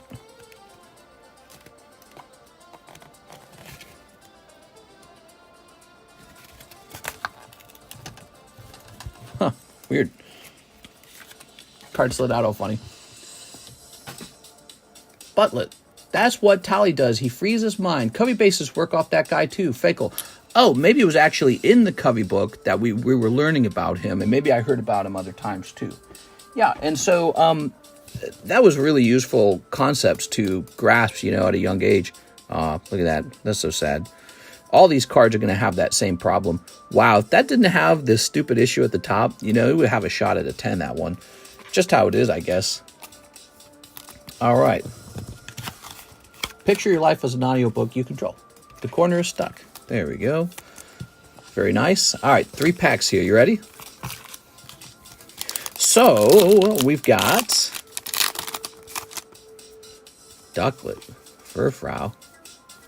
Ooh, look at that Darkrai, man. Lovely. I've seen this card. This is like $140 PSA 10. That one Darkrai is. Okay, here's Dragalge. Again, it's got to actually grade that as a PSA 10 first, though. Ducklet, Psyduck. There we are, Psyduck. Yeah, those kind of ideas were really important to me growing up. I grew up very isolated. You know, I was a homeschool Catholic kid, so I didn't really get to know anyone other than other homeschool Catholic kids. So I had a very low sort of like frame of reference about how normal or abnormal my life was. And many of the larger ideas I had to come to, I had to just kind of reach on my own. And so reading these kinds of books was essential. Here's Omastar. Oh, Mega Altaria. Very nice. Well, this round's going pretty well, actually. How much is a PSA 2? Probably not much. I wouldn't grade it if it was PSA 2. Here's Zygarde. Here's Meowth. Fennekin. Cute little Fennekin in the front. Okay. All right. There we go. Very good. Brian Tracy was fun. He was a businessman. And his job was kind of like to teach ideas in, you know, like how to run a good business, how to be a good manager. And he loved talking about subjects in psychology. There we go. I listened to like 2 or 3 Robert Kiyosaki books, but that's because the Rich Dad, Poor Dad book was so good. The other books were a little less good. They were a little more boring. The Rich Dad, Poor Dad book was so eye-opening. Such a powerful book. Wow, Chestnut Holo looking great, man. So cool. You don't get to see these very often. All right, Chestnut. Zoinks. Thank you very much. That was Joseph Jones. This episode brought to you by Joseph. For the strange dudes who collect PSA 1 to 10 sets. Oh, yeah, true. They don't do that for all cards, though. They just do that for the good ones. All right, Joseph Jones. I'm going to get a PSA 1, 2, 3, 4, 5, 6, 7, 8, 9, and 10 for this Charizard. All right. Overall, I feel like these were pretty pricey. Oh, hold on. Wait a second. We threw one of the coins away. We can't be throwing the coins away. What the hell? All right. There we go. Throw that away. Warren Buffett, he was really smart too. Warren Buffett, he wrote a lot of books. He has some great ideas, man. Smart guy. Oh. All right. I listened to a really powerful book that was about biology, and it was Richard Dawkins' The Selfish Gene. It's a genius book, man. If you guys haven't heard that one, go listen to it. Because he tries to explain, you know, sort of like the behavior of everything almost with this simple idea that at one point biology evolved to exist in a sort of, I don't know, system sort of, right? Like biology exists in a sort of systemic reality where all your behaviors and psychology are geared toward your survival. And essentially what wants to happen, your genes want to self-replicate. They want to replicate.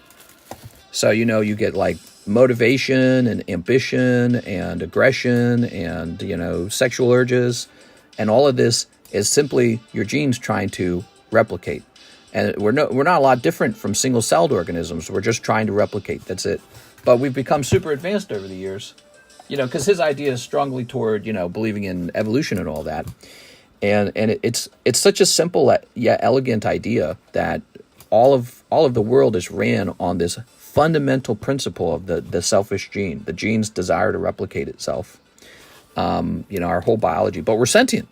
So we're a little bit different than other animals. So we can actually make choices like not having children. The guy who had sex with Mrs. Garrison. Let me see them again. All right. Matt Hansen, custom vintage Pokemon booster. You got it. All right. Yeah, the selfish gene was really good. I think I listened to another one of his where he talked about, you know, the theory of evolution and how Christians kind of attack the theory, but how actually solid the theory is. Like, it's pretty indisputable. We are. All right. I saw he had a debate with Jordan Peterson the other day. I haven't watched that yet. I'll probably watch that eventually when I get, when I run out of things to watch. I'll be watching that.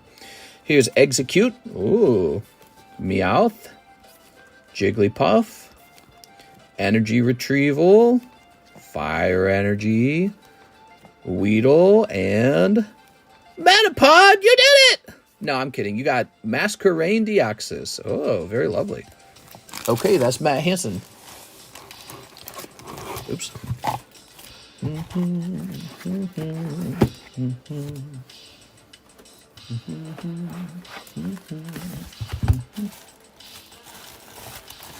Okay, here is a Matt Hansen bag. Ta-da!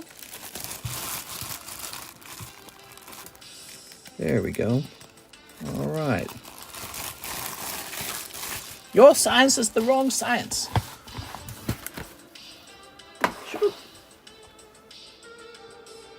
Dawkins is immensely smarter than Peterson and is very obvious in that debate. So I haven't watched it yet though. I don't know. I've heard Jordan Peterson talking, and I think he's probably a religious guy who has to do that really tough job of defending religion. And it's, anytime these smart religious guys get into a debate, they typically have to dance around this concept of it being, well, it's metaphorical. Well, it's useful. Well, it makes sense in the context of the time period. But they're like a slippery eel. You can never get them to say, do you or do you not actually believe the literal words? Do you think it's all made up or do you think it's actually real? You can never get them to answer those questions. They're slippery as soap. Slippery as a bar of soap in jail. Metapod, I did it! When everything is digital and there are no more books, we are truly doomed. Hello, people. Since when have we started doing spicy cards? We've been selling Sneaker Bunko for like years. But this card is a $40 break if you'd like to buy in. There's 2 out of 5 spots because there's 2 cards. This is the 9 and this is the 10. Well, guys, we are out of orders. I'm ready for more orders. Here's our Marvel break. I got to show that off because it's not directly on the table. Here's our Surging Sparks pre-order break. $20 to get in there. 12 spots. You get 1 whole box of Surging Sparks if you get pulled. Double drill opportunity for me on that. Yeah, I suppose so, huh? The Princess Jyorval. Let's show off the fastest moving break. This is the Tyranitar break. That's the fastest moving break. He's a very beautiful card. 6 spots sold immediately. 8 spots remain on that one. So that is the Tyranitar break. And let's do just a regular rotation. So here's Ash and Pikachu Prism. Looking very nice. Koala, PSA 10, $32. Dark Ariados, $58. And Ekans, $50. So I know that the Koala and the Ekans need a price update. Let's get it.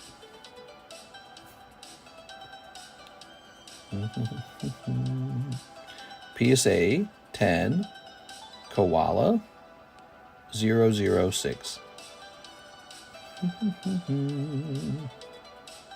Is this English? It's English. Okay, so we're looking for the cheapest English one. Okay. She is correctly priced at 32. I could actually make her 34 if I wanted to. So we're going to just update this to say 11.24 now. So that is the correct price. This is the correct price. He was just priced. And here's Ekans. Drill Baby Drill. Epstein and Diddy catchphrase. New rap song incoming. I'll be rich. Do you have any other Japanese booster boxes available? Says James Espada. Yeah, so we have a Japanese menu in the the live stream description, right? But if you click on our secret menu link, you'll see that also in the description, the menu link. There's probably more Japanese sets in there as well, if I recall. So we've got 2 places you can see the Japanese menus, in the main menu and the extended menu. All right, so Ekans. PSA 10. Fossil Ekans. Oops.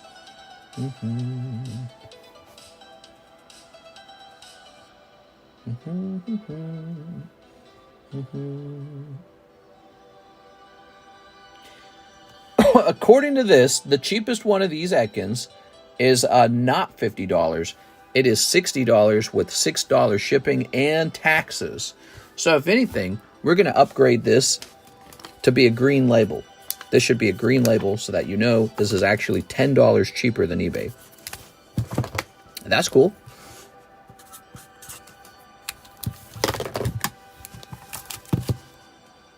Did I miss all the Generations boxes? Generations boxes. Oh, you're talking about Pokemon XY Generations? You did miss those. Those sold through. I have more of them coming, though. So if you wanted a Generations box for yourself, we have more coming.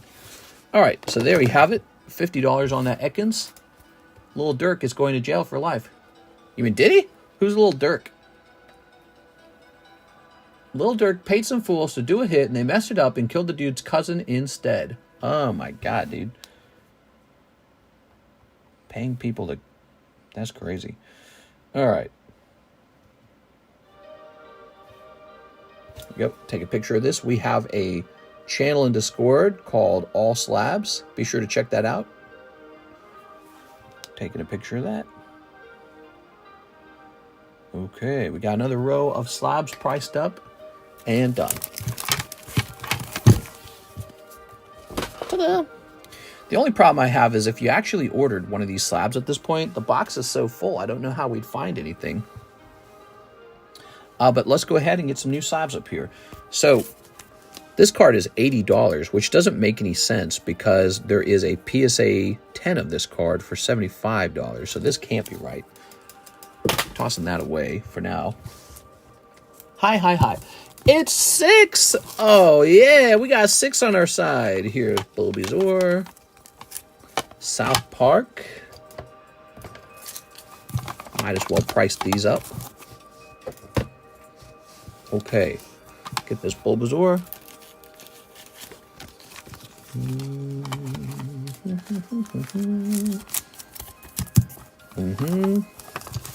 Oh.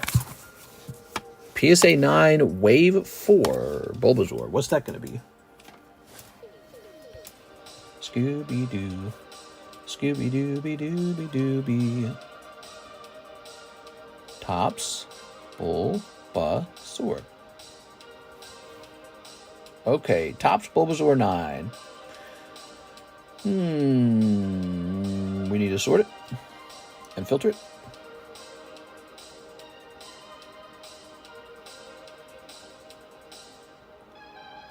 I could type foil. I don't know if they would have that in.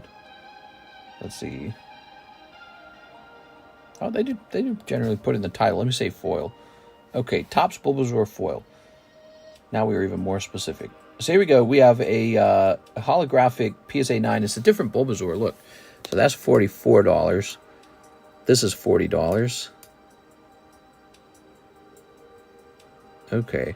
I think the fact that we have a Wave 4 Bulbasaur is actually valuable. But because we need to sell this, let's go ahead and price it at $45.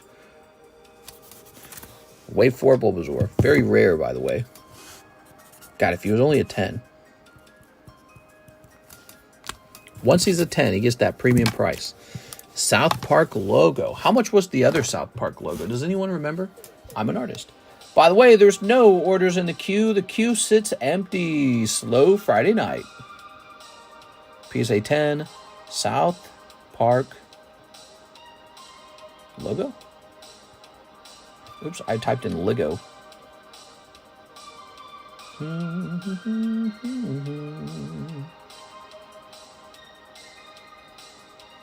Look, they want $200 for the PSA 9 logo. Whew. So I've got one of those. Okay, well. Wow, look at that. That Cartman sold for $350 on September 26th. That's nuts, man. All right. I don't remember the price of the other logo. So I suppose what I'll do, I will just put this in the expensive card box and leave it alone for now. And then we'll just price these at $200 and $165. No, we'll leave these alone for the moment because the other ones are already on the table rotating. Let's leave those alone for a minute. Let's go to some other cards. By the way, we have Electric Breaker at $70 a box if you'd like to open up a round of Electric Breaker. That's new. We also have a box of One Piece OP9. Just one of the boxes is $80. This is a special promotion to sell a box of One Piece OP9. $80. That is not the standard price. It was a Halloween price from yesterday. Okay. Now, what do we have here? We've got this $29 XY Venusaur Evolutions. I really don't want to look that up. I don't want to. It's annoying to look up stuff like that. This card can be so hard to find. It's less fun because it's a job. Haha, it's soul crushing. Yeah. Yeah, I understand that. I mean, if you think about it, what I do looks probably really fun, but when you do it every single day and you got all this other work elements involved with it, it's not just like the highlights. You have to do all of it. The low points too. It's like a job. Here we go. Very nice. Beautiful. Okay, we get the XY Venusaur, 25. Oh, this Pinsir Topps Chrome Spectra. He's a Pop 8 card. Let's get it a new sleeve. Such a nice card. Deserves a nice clean sleeve. Once it becomes your job, it becomes less fun. There we go. Okay, so this is a more expensive card from the Topps Chrome collection.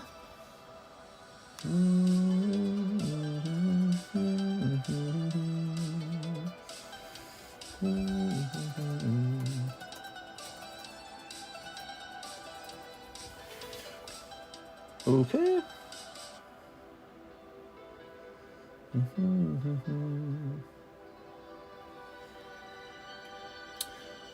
So there's no Topps Chrome Spectra for sale. There's regular Topps Chrome for $140 and Sparkle for $2,500. Let me check and see if any Spectra have sold. Oh, good. A Spectra sold on September 18th, marked down from $600. I'm going with $400. $400 seems reasonable. I don't know what they marked it down to, but it's probably marked down to about $400. Population 8, 11.24. So this price continues to make sense. I could, but I have a to-do list as long as the eye can see. All right. Here's a Naughty Girl card that did not grade 10. PSA sleeve. For the Pinsir? Now we're saving those PSA sleeves for my personal collection probably, because those cards aren't going to keep getting rotated. The cheap sleeves are for the table for selling cards. Let's see. January to April are dry months. This is going to say PSA 9, Weiss, Sneaker, Chisato. All right, Chisato it is. Hey, there it is. $70. They want $70 for the PSA 9 of this. That is just too much. That's ridiculous. I'm doing $50. $50 it is for the PSA 9. And that's considered cheap. What the? Oh, we just sold one of these yesterday. So that Raikou sold, if I recall, he was a $60 card, right? Poker cards, man. PSA 10. Raikou. Oops. Poker. Okay, Raikou Poker goes for $50. That's a really good one. I think that price is too low. I really do. All right.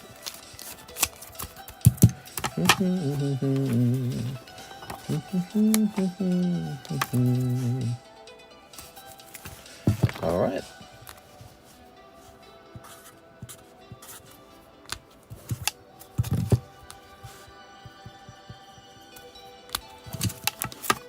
I'm always working. I'm working now. Just placed an order. I think I have a bag somewhere. Been a while. New bag is cool. Says James Espada. Sounds good. James placed an order. Yay! Let's hit refresh. We got some new slabs priced up. James Espada Korean Blue Sky Stream Box. Pull me the Rayquaza. Here we are. All right. We got a nice order, everybody. Welcome back, James.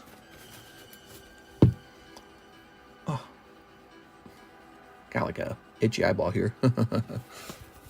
All right. What time is it? 3:30. Are you guys going to join me on the TheCardconomist channel where I'm going to play some Monster Hunter Wilds? I've got another YouTube channel. And we got to make some content over there, too. How many spots left in the Marvel break? I believe it's just started. There we go. There we go. Very nice. Go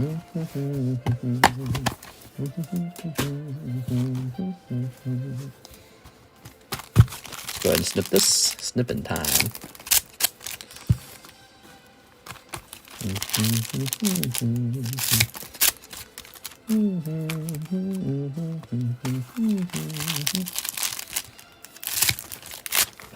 Sorry, my eye is really messed up right now. What the hell? Wow, we only have 76 viewers. That's really low. That is not a lot of viewers. Why do you suppose that is? Slow night, huh? That's lower than the daytime stream. The daytime stream was busier than that. Let's see.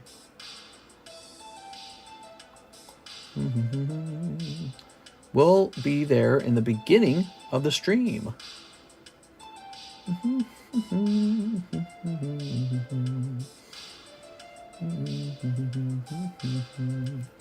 All right. Tossing this up here. People said, I am not showing up tonight. Despite this, we had a nice stream. I don't think it mattered. I wasn't paying attention to the view count, but yeah, that's low, man. 76, huh? 79. That's real low. There you go. Maybe we got to try something new, guys. What's something new we could do? There we go. Sometimes when you do the same thing over and over, people are like, they need a break from it, right? I think the Silver Poker said, is my favorite. The artwork is bigger and the color background looks nice. You like the Silver Poker Raikou? Is that what you're saying? All right, ready? Ooh, James Espada is back and he is opening a box. He's got Volcarona. Yeah, 84 viewers is really low, man. Hold. I'm an eBay representative and will be terminating your account due to what I've heard. Thanks for selling. You're so funny, dude. Okay, here's non-holo. I'm telling you, if they did that, I'd probably be 100% fine. I have such a massive collection as it is. I can sell my whole collection right here on YouTube. Times have changed. And all that would really happen is if I couldn't buy directly on eBay anymore, I'd actually probably get way more sales not off of eBay. I mean, because it's not like I wouldn't replenish all my product. I'd probably spend more time, contacting people directly to find new ways to restock.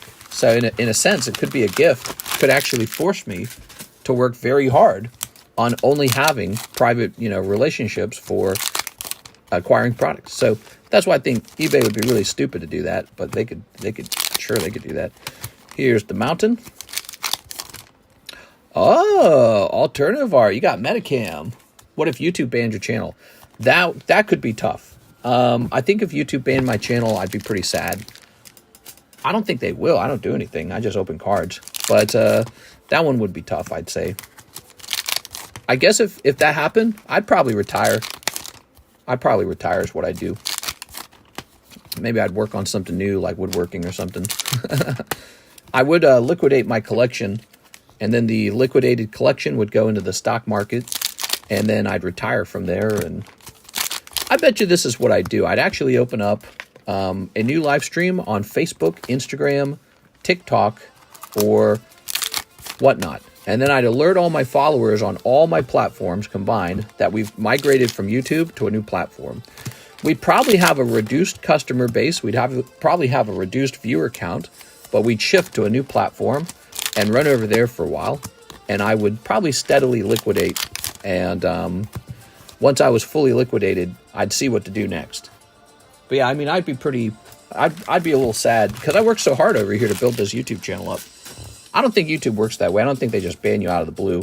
I think you get like warnings, and I think also you have to do something pretty serious. Ooh, Salamance. When dealing with YouTube, it's always good to have a backup channel. Yeah, exactly. Yeah. So, and I do actually. I have a Instagram account. I've got a Facebook account. I've got a TikTok account. I've got, so I do have backup channels. I have a really unused Twitch. So I have a Twitch account, but I never use or work on that one. Twitch ought to let me post shorts to Twitch. Then I would have I'd be building up my Twitch account. All right, that's James Espada. Pull me the Rayquaza. James, I'm afraid I didn't. Let's go looking for your bag, James. So he said, I might not have a bag with you anymore. I'll just check around for it. We got time.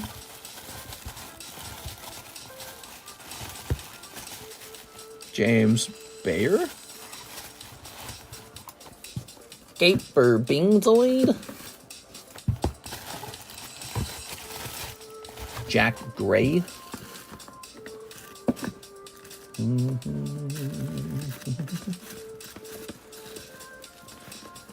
You know what I'd probably do? I'd probably create an account on Kick or something, right? Aren't there Rumble and Kick, right?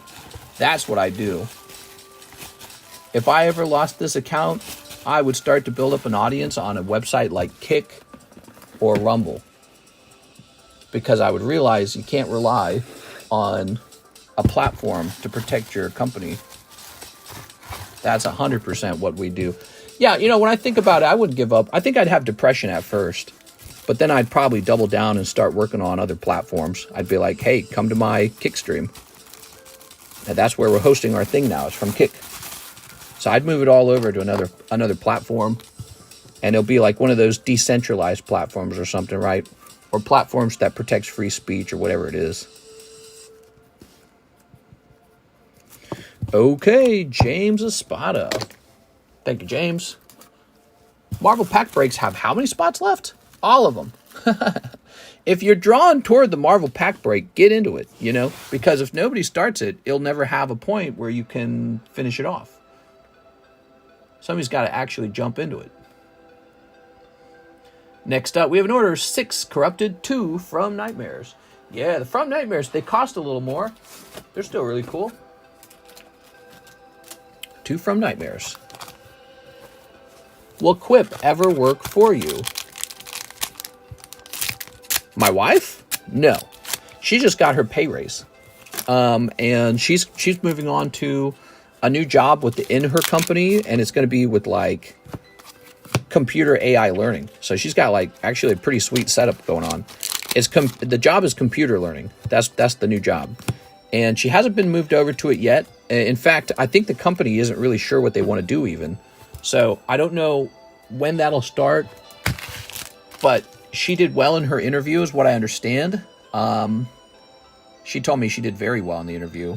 And so I suspect there's a chance she gets moved over to it, but I don't, you know, the company's not primarily a technology company, so she'd probably be facilitating, you know, already created AI software into their company's technologies. And, but that's what she wants to do. She's real interested in it. And they just gave her pay raise. It wasn't as good as you would hope for. The pay raises have been kind of short. But more importantly, if she goes to this new job within the company working with AI, I think that opens the door for her to do all kinds of other jobs. And one day Cloud will be mine, says 6. Yeah. I could quit.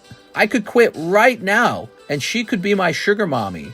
That's how good she is. I could quit everything I'm doing right now, and she would be able to take care of me because she has a sweet-ass job as a software engineer. So, and we live in Missouri, dude. Missouri. All we'd have to do, I guess, is maybe get rid of the extra mortgages, and it'd be easy. I'll be one of those broke boyfriends. It'll be cute. She jokes about that. She's like, you can be my broke boyfriend. You can quit your job and work out all day. All right, here's 6, 2 from Nightmares, and 2 bag sorts. For you, 6, let's get you 3 from Nightmares and a free bag sort. It's the end of the stream. Lucky Mister. Well, you know, it's interesting, Troy Malice. I don't think she would have, you know, stuck with me if I wasn't successful too. That's kind of how girls are a little bit. So girls don't intentionally marry boyfriends who, you know, are just kind of stay-at-home, I don't know, broke boyfriends. Girls don't do that generally. They don't generally want to do that. They don't want an extra mouth to feed. They don't like having to go to work for themselves. Girls like it when you pay for them. That's what's fun for girls. But if they're going to have a job, they really want their man to kind of match their energy. And so I happen to fall into that category for her. Here's Kuja and Lightning. So I think if I really was jobless for too long, she wouldn't like that. We are. All right. Very nice. Mystics. Let's take a quick look. So you got 3 packs, and we'll just back sort real fast, shall we? Got these lovely Hello Kitty cards. Pita Manilian. Pompurin. Nice. Okay, Pompurin. Some Surging Sparks. Lots of, like, okay cards from Surging Sparks, right? The Saraluge is nice, though. I like the Saraluge. Okay, you got that card from one of the vintage custom packs. Rookity's cute. Kirimi-chan. Kirimi-chan. You got some sexy girls. All right. Anyone get the new Red Bull called Iced Vanilla Berry? I'm the sugar daddy, I guess, says Canadian Pokey Nut. I think that's generally how it goes. But, you know, I think if you want to be financially successful in this world, men have to value women with high-paying jobs. Because if you've got a wife with a high-paying job and you go and work your butt off too, your guys are going to do well. So that's such an important strategy for becoming sort of like successful. You know what I mean? Such an important strategy. Pick a successful, smart wife and make sure you're successful too. And then combine that. And that's what it's all about these days, especially if you're coming from, like, let's say the lower class, which I think the majority of, wait, are these just common cards? The majority of people are in that group, you know. Most people are struggling to even stay in the middle class these days, I'd say. Man, these Hello Kitty cards are so cute. There you go. I need 2 jobs. That's the only way to go right now for me. You should. If you don't have a girlfriend and you don't have kids or something like that, go for the double job and then get like a cat or something. You absolutely should pick up a double job. I had a double job before I met Karis. I worked Target and Sears at one point to make it all work. And that extra income is so important for doing something like going to college or getting a car, having the car paid off right away so you can move it into different kinds of insurance. You are. And then, of course, never get into car wrecks. Never drive. Bad Bats is a double-sided card like this. Huh? See? Cool stuff. Pompu Purin. How many properties do you own again? So, Karis and I, we bought her parents' property for them. So it's technically under our name, but they live in it. But that's not a house that makes any money. It kind of loses a lot of money. But there's no mortgage. We paid it off for them. It's a small house. We bought it for, I think, $65,000. And it's a 3-bedroom, 1-bathroom home in Missouri. No, it's a 2-bedroom, 1-bathroom home in Missouri. Real small home. But it's a nice home. And it's close to the city. So her parents love it. And it's got a lovely backyard, actually. It's got a nice one. Private, a very pretty backyard. And so that was like $65,000 out here in Missouri. That was in St. Louis. Of course, that house today is probably more like $120 because that's what happened over time. Isn't that crazy? When we bought it, it was $65, probably like $120 now. And that's one property. Then we've got 2 lake houses and a smaller house. So those are all the properties. And we're living in one of the lake houses, and the other lake house is a vacation rental property. They are. A lot of my money just actually goes to the mortgage. So I have money left over from selling cards and not a lot of free money left over. A lot of that just actually goes toward the mortgage. They are. Ooh. But Karis earns money too, and she's been putting money away into a 401k for like 7 or 8 years now, and it's starting to turn into like a nice little chunk. So it's like this sign that one day we'll be able to retire. They are. And I have my collection. So if I ever liquidated the collection in full, like 100%, I'd be doing pretty good, I think. If I liquidated my entire card shop, every card, that's where all the money is. It's all kind of wrapped up. But if I liquidated the entire thing, that would be nice. Park to the in-laws in a real estate investment, they're basically working security while it appreciates for you to inherit. No, unfortunately, we won't be able to inherit it what will happen next, her parents will not be able to afford their own health care. So the moment they need help, our goal is to sell that house and use the money from the sale of the home to pay for their health care. So that will be our next move. I told my wife that. I said that's our next move is we will be selling that home when they need emergency health care that they can't afford, and then moving them into like a cheap apartment, probably real cheap apartment. So they'll downgrade to an apartment, and the house will be sold for profit, and the profits will be used to pay for their health care. So that's the next move. So sadly, we won't see a dollar of it. They don't have enough of an income to take care of themselves at all. They can eat and sleep and go to the movies and nice little things like that, and maybe even a vacation. But when it comes to like serious healthcare, no way. There's just no way they'll be able to afford it. And so that'll be up to us. We already know it will. So we're already planning on it. Jacob Friedrich, 2 Rick and Mortys. You got it.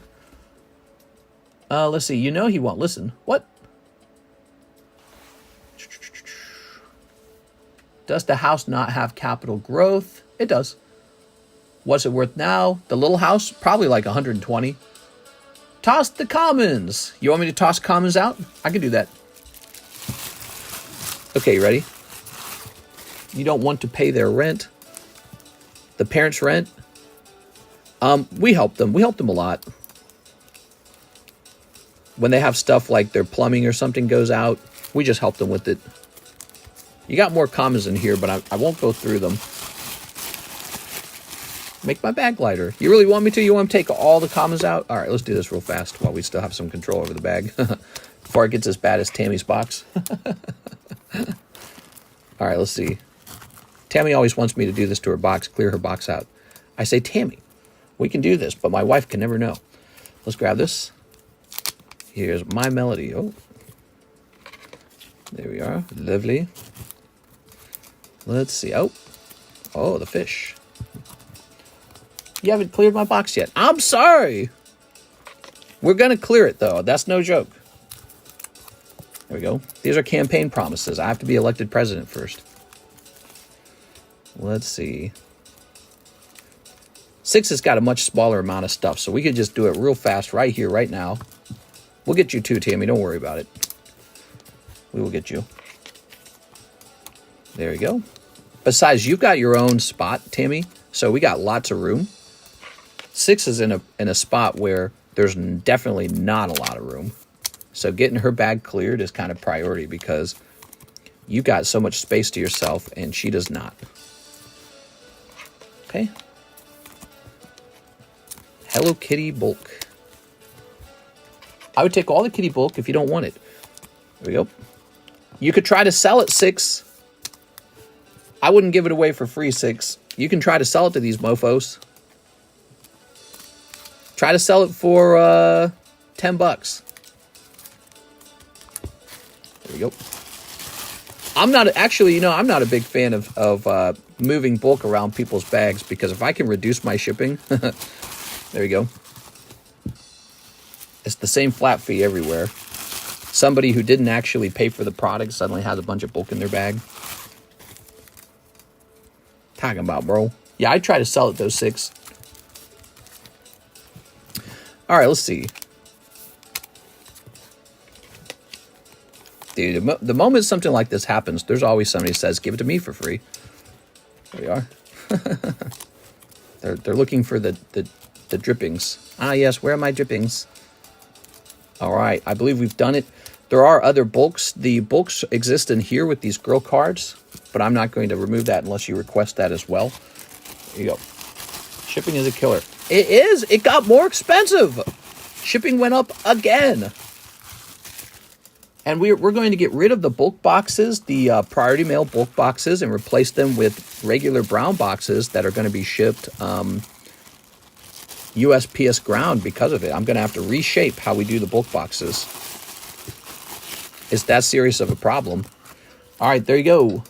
Ta-da! Beautiful. Okay. Wee. I would buy your kitty pack for it. Nah, dude, he's trying to buy you one Hello Kitty pack. You tell him $10, 6. $10. All right. He's trying to swipe you. Jacob Friedrich. Let's see. $10 or no deal.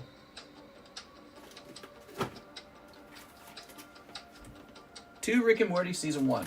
I might have to reject the deal anyways as the dealer because I don't want to add, you know, a pound of weight to his bag. That's not worth it for me. So I'm the dealer. And if I can remove a pound of weight from someone's bag, that's going to save me on the shipping. Here we are. So I don't gain anything when you make a deal with him to make his bag a pound heavier. Here's Jacob. Ready? Sounds like Mr. wants the bulk. I want 6 to have the bulk. She gets the bulk. She paid for it. Here's Rick and Morty 100 times. That means when she paid for it, it goes to her. Here's the testicle drop.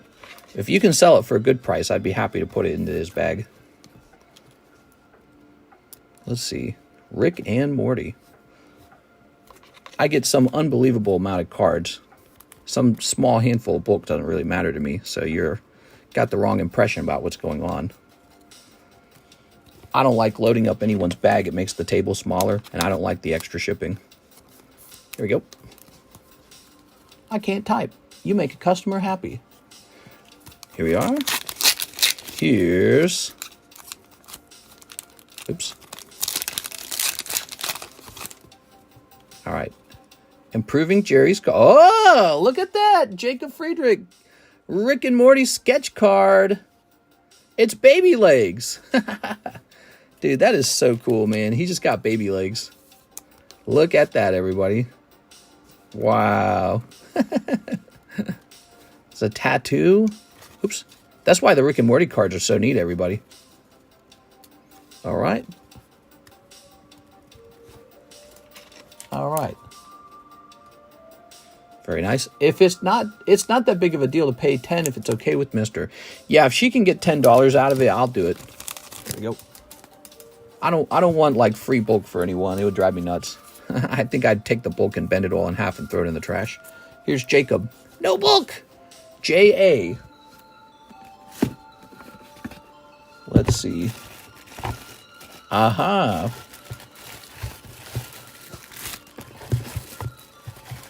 Can I see the back? Yes. Let me show you the back. Let's see what it is. I have no clue who that is. Artist signature. Looks almost like Magnus or something, but I know it's not going to say Magnus. Mr. Like my dad making deals for me. Your dad makes deals for you? You're funny, dude. Don't let those guys take advantage of you. I think I definitely have a disagreeable nature to me.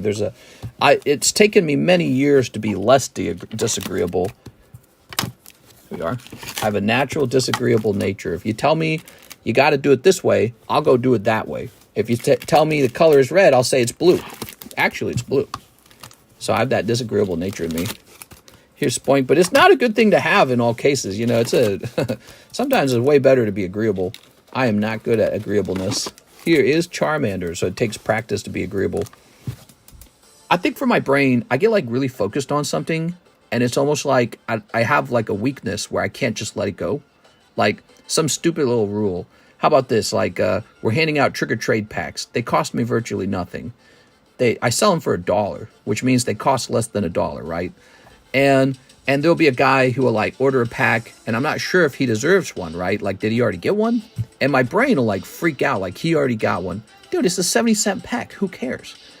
And then I'll even say that out loud. I'll pull the other pack. I'll pull the pack, the trick-or-trade pack. I'm not sure if I'm giving him a second one because I can't remember if I gave him one or not.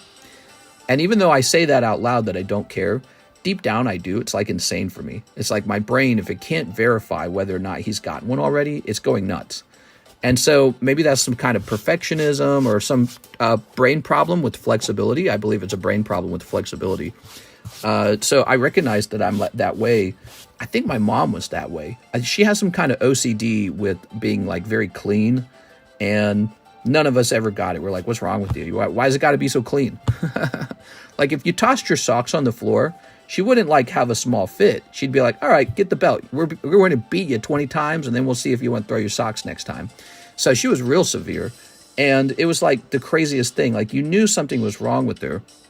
So I think I've been touched by that. You know, I got a bit of it. And it's like this thing that shouldn't matter at all. It's like the biggest deal ever for me. And so I do that a lot. You probably, if you've been around the stream a lot, you probably recognize that me in a little bit. That's also what makes me good at video games or like finishing all my computer science projects. It's like that hyper focus. Like you can't, I've got to solve this or I'm going to go insane. I've got to figure this out. So it's this hyper focus that really keeps me working very, very hard. But it causes, I think it's not that great to be in a relationship with somebody who does that. You know what I'm saying? Well, but at least for me, I'm aware of it. You know, like I think about it. I go, okay, you can't be that way. It's called anal retention. I get all twisted up over nothing. If it's not done the right way, there's wrong ways and right ways, and we do it right 100% of the time. Right? That's like my mom. All right, I got a Team Rocket pack for my birthday. Oh, man, that's a sweet birthday gift. Happy birthday, Alicia. So your birthday and Alex's birthday.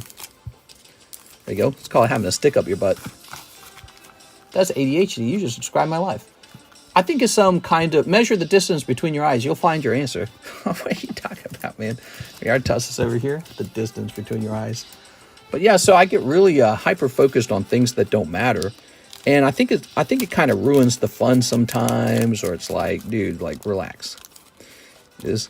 And I have to step back and tell myself to relax. So I have an awareness of it. I don't think my mom ever had an awareness of it. Here's She-Hulk. Here we are. Ultimate Nullifier. She had this extreme desire for everything to be done correctly. And if it wasn't, I mean, it was going to be violent. It was going to be real bad. Here's Vision. Here's Silver Surfer and Chameleon. Iron Man's armor. There you go. All right. Did you robot? Yeah, did you robot, Alicia? I wonder if she roboted. There we go. Here's Spidey-Man. Spidey-Man. Daredevil versus Bullseye. Sauron. Craven. Punisher. Hulk. No, that's Ulick. Here's X-Factor. Gambit. Hulk. I actually had a youngest brother. His name was Malachi. And I think he had it too. That's sort of like hyper-focus.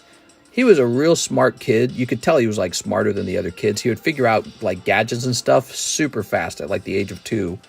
And then as he got older, he got into like video games. And he would go insane if he couldn't figure the video game out. Like he would throw the controller, he'd bang his head on the wall. So he would experience these levels of frustration that were unbearable for him. Like it would drive him mad. He would lose his mind if he was not figuring out the video game. And you could see it would like, so it would trouble him that much. And he'd get right back to it. He'd be like, I'm going to figure this out. You know, I'm not quitting until it's figured out. Here's Puma, and I'm like, hey, that's kind of like me, except I didn't do the banging my head on the wall. But yeah, he would go crazy, dude. So he was even more emotional about, you know, failing a puzzle or failing a challenge. He was even more emotional than I was about it. But it's that sort of like, you know, that almost need to figure it out must come from one of the parents. I think it comes from my mom. Children of the Corn vibes. There's Joshua Ramos. Now, he was real severe about it. There we go. But he was smart too. Like he was a smart kid. I bet he does well in life. He was clearly creative. Like he would get like a big sheet of paper, like a roll of paper. You ever had a roll of paper? And he would draw like Super Mario maps out. Like he was designing a level. He was doing that at like the age of 4 or something like that. He was crazy. I was like, dang, this is a smart kid.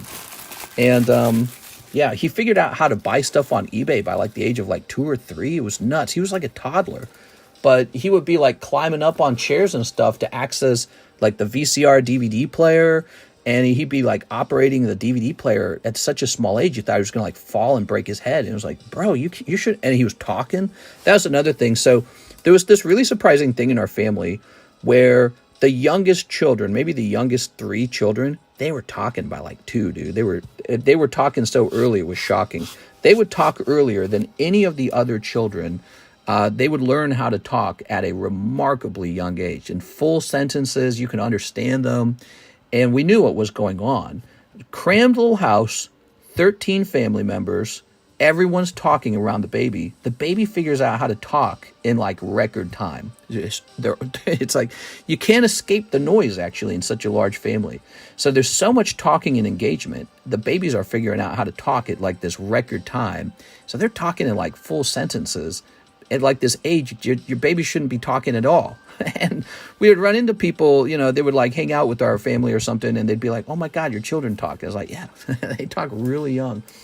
And so that has to be a side effect of being in such a dense sort of like populated home, which I don't know if that's an advantage or a disadvantage. Hathim, 4 fortnights, because it was a very stressful home.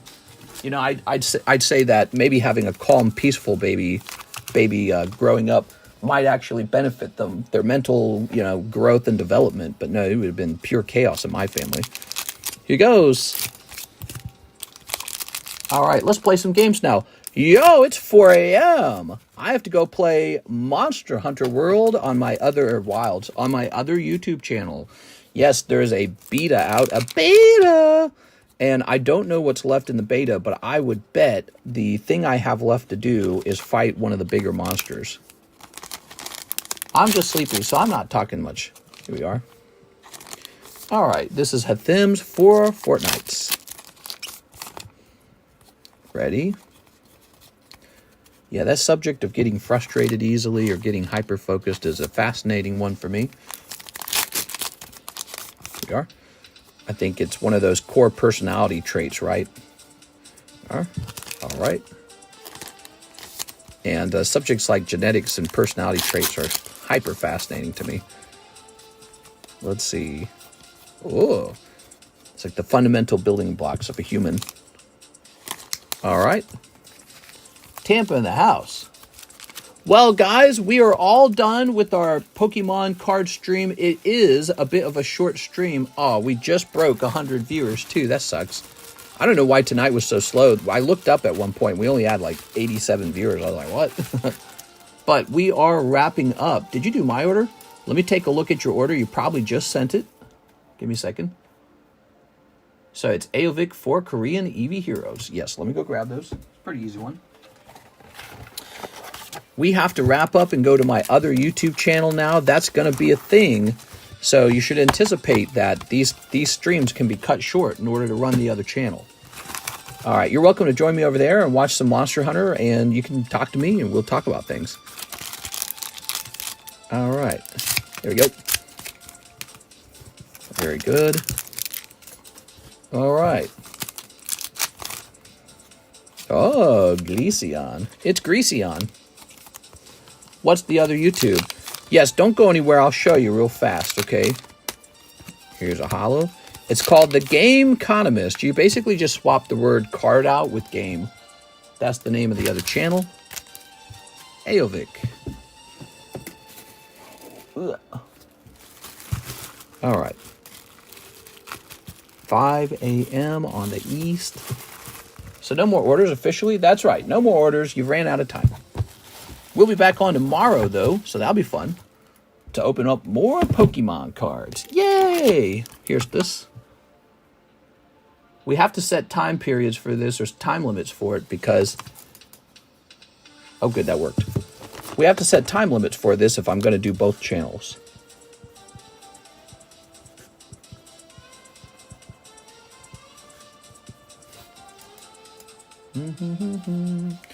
This is where I have Alexis take over, right? If Alexis was here right now, she could take over, but she's not here. That's basically full. Lindsay's Pichu is 18. NHCC is 19. Let's see what we got. Who's 20? Grizzly Thoughts. 18. That was NHCC then, right? Yeah, that would have been NHCC, like I said. F the other channel, stream all day. We are streaming all day, but that includes streaming on the other channel. I'm new here. Do you have a website that you sell from? Hello, how's it going, Andreas?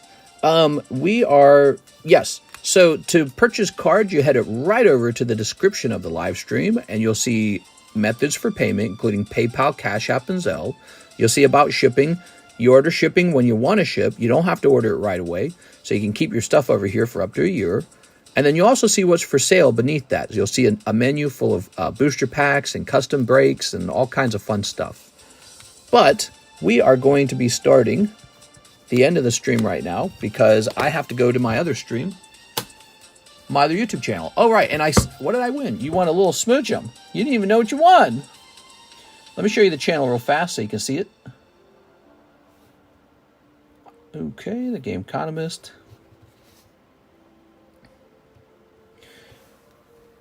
Here we go, right here. So this is the other channel, the TheCardconomist. I wish there was a QR code, you could just scan it. We hosted this stream yesterday, live demo, Monster Hunter Wilds. We'll be hosting a new round of that tonight, probably running about an hour and a half long to 2 hours. And it is exactly what it says it is. It is Monster Hunter. Let's see if I can get past this. Back in the day, I was actually a really big video gaming channel before I got into Pokemon.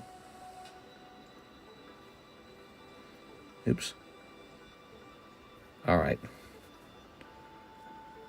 There we go. See? So we were playing some Monster Hunter together. I could put my face in the bottom corner of the screen if I wanted to, but, you know, I don't know if people would actually enjoy that. Is there chat there, too? Yes, there is. Yo, I'm new. What are we doing? Here you go. All right. What's up, Pokemon Master Boy? Nice to meet you, man. Glad to see you. We are right now ending this stream and heading over to my other YouTube channel, The TheCardconomist. But we will be back on tomorrow for the daytime stream. And, oh, wait, tomorrow's Saturday, isn't it? So we'll be back on tomorrow night for the Saturday late night stream. I hope to see you guys there. Hey, I'm new. How do I order? It's nice to meet you, Mr. Pokemon Master Boy. I'll see you next time, guys.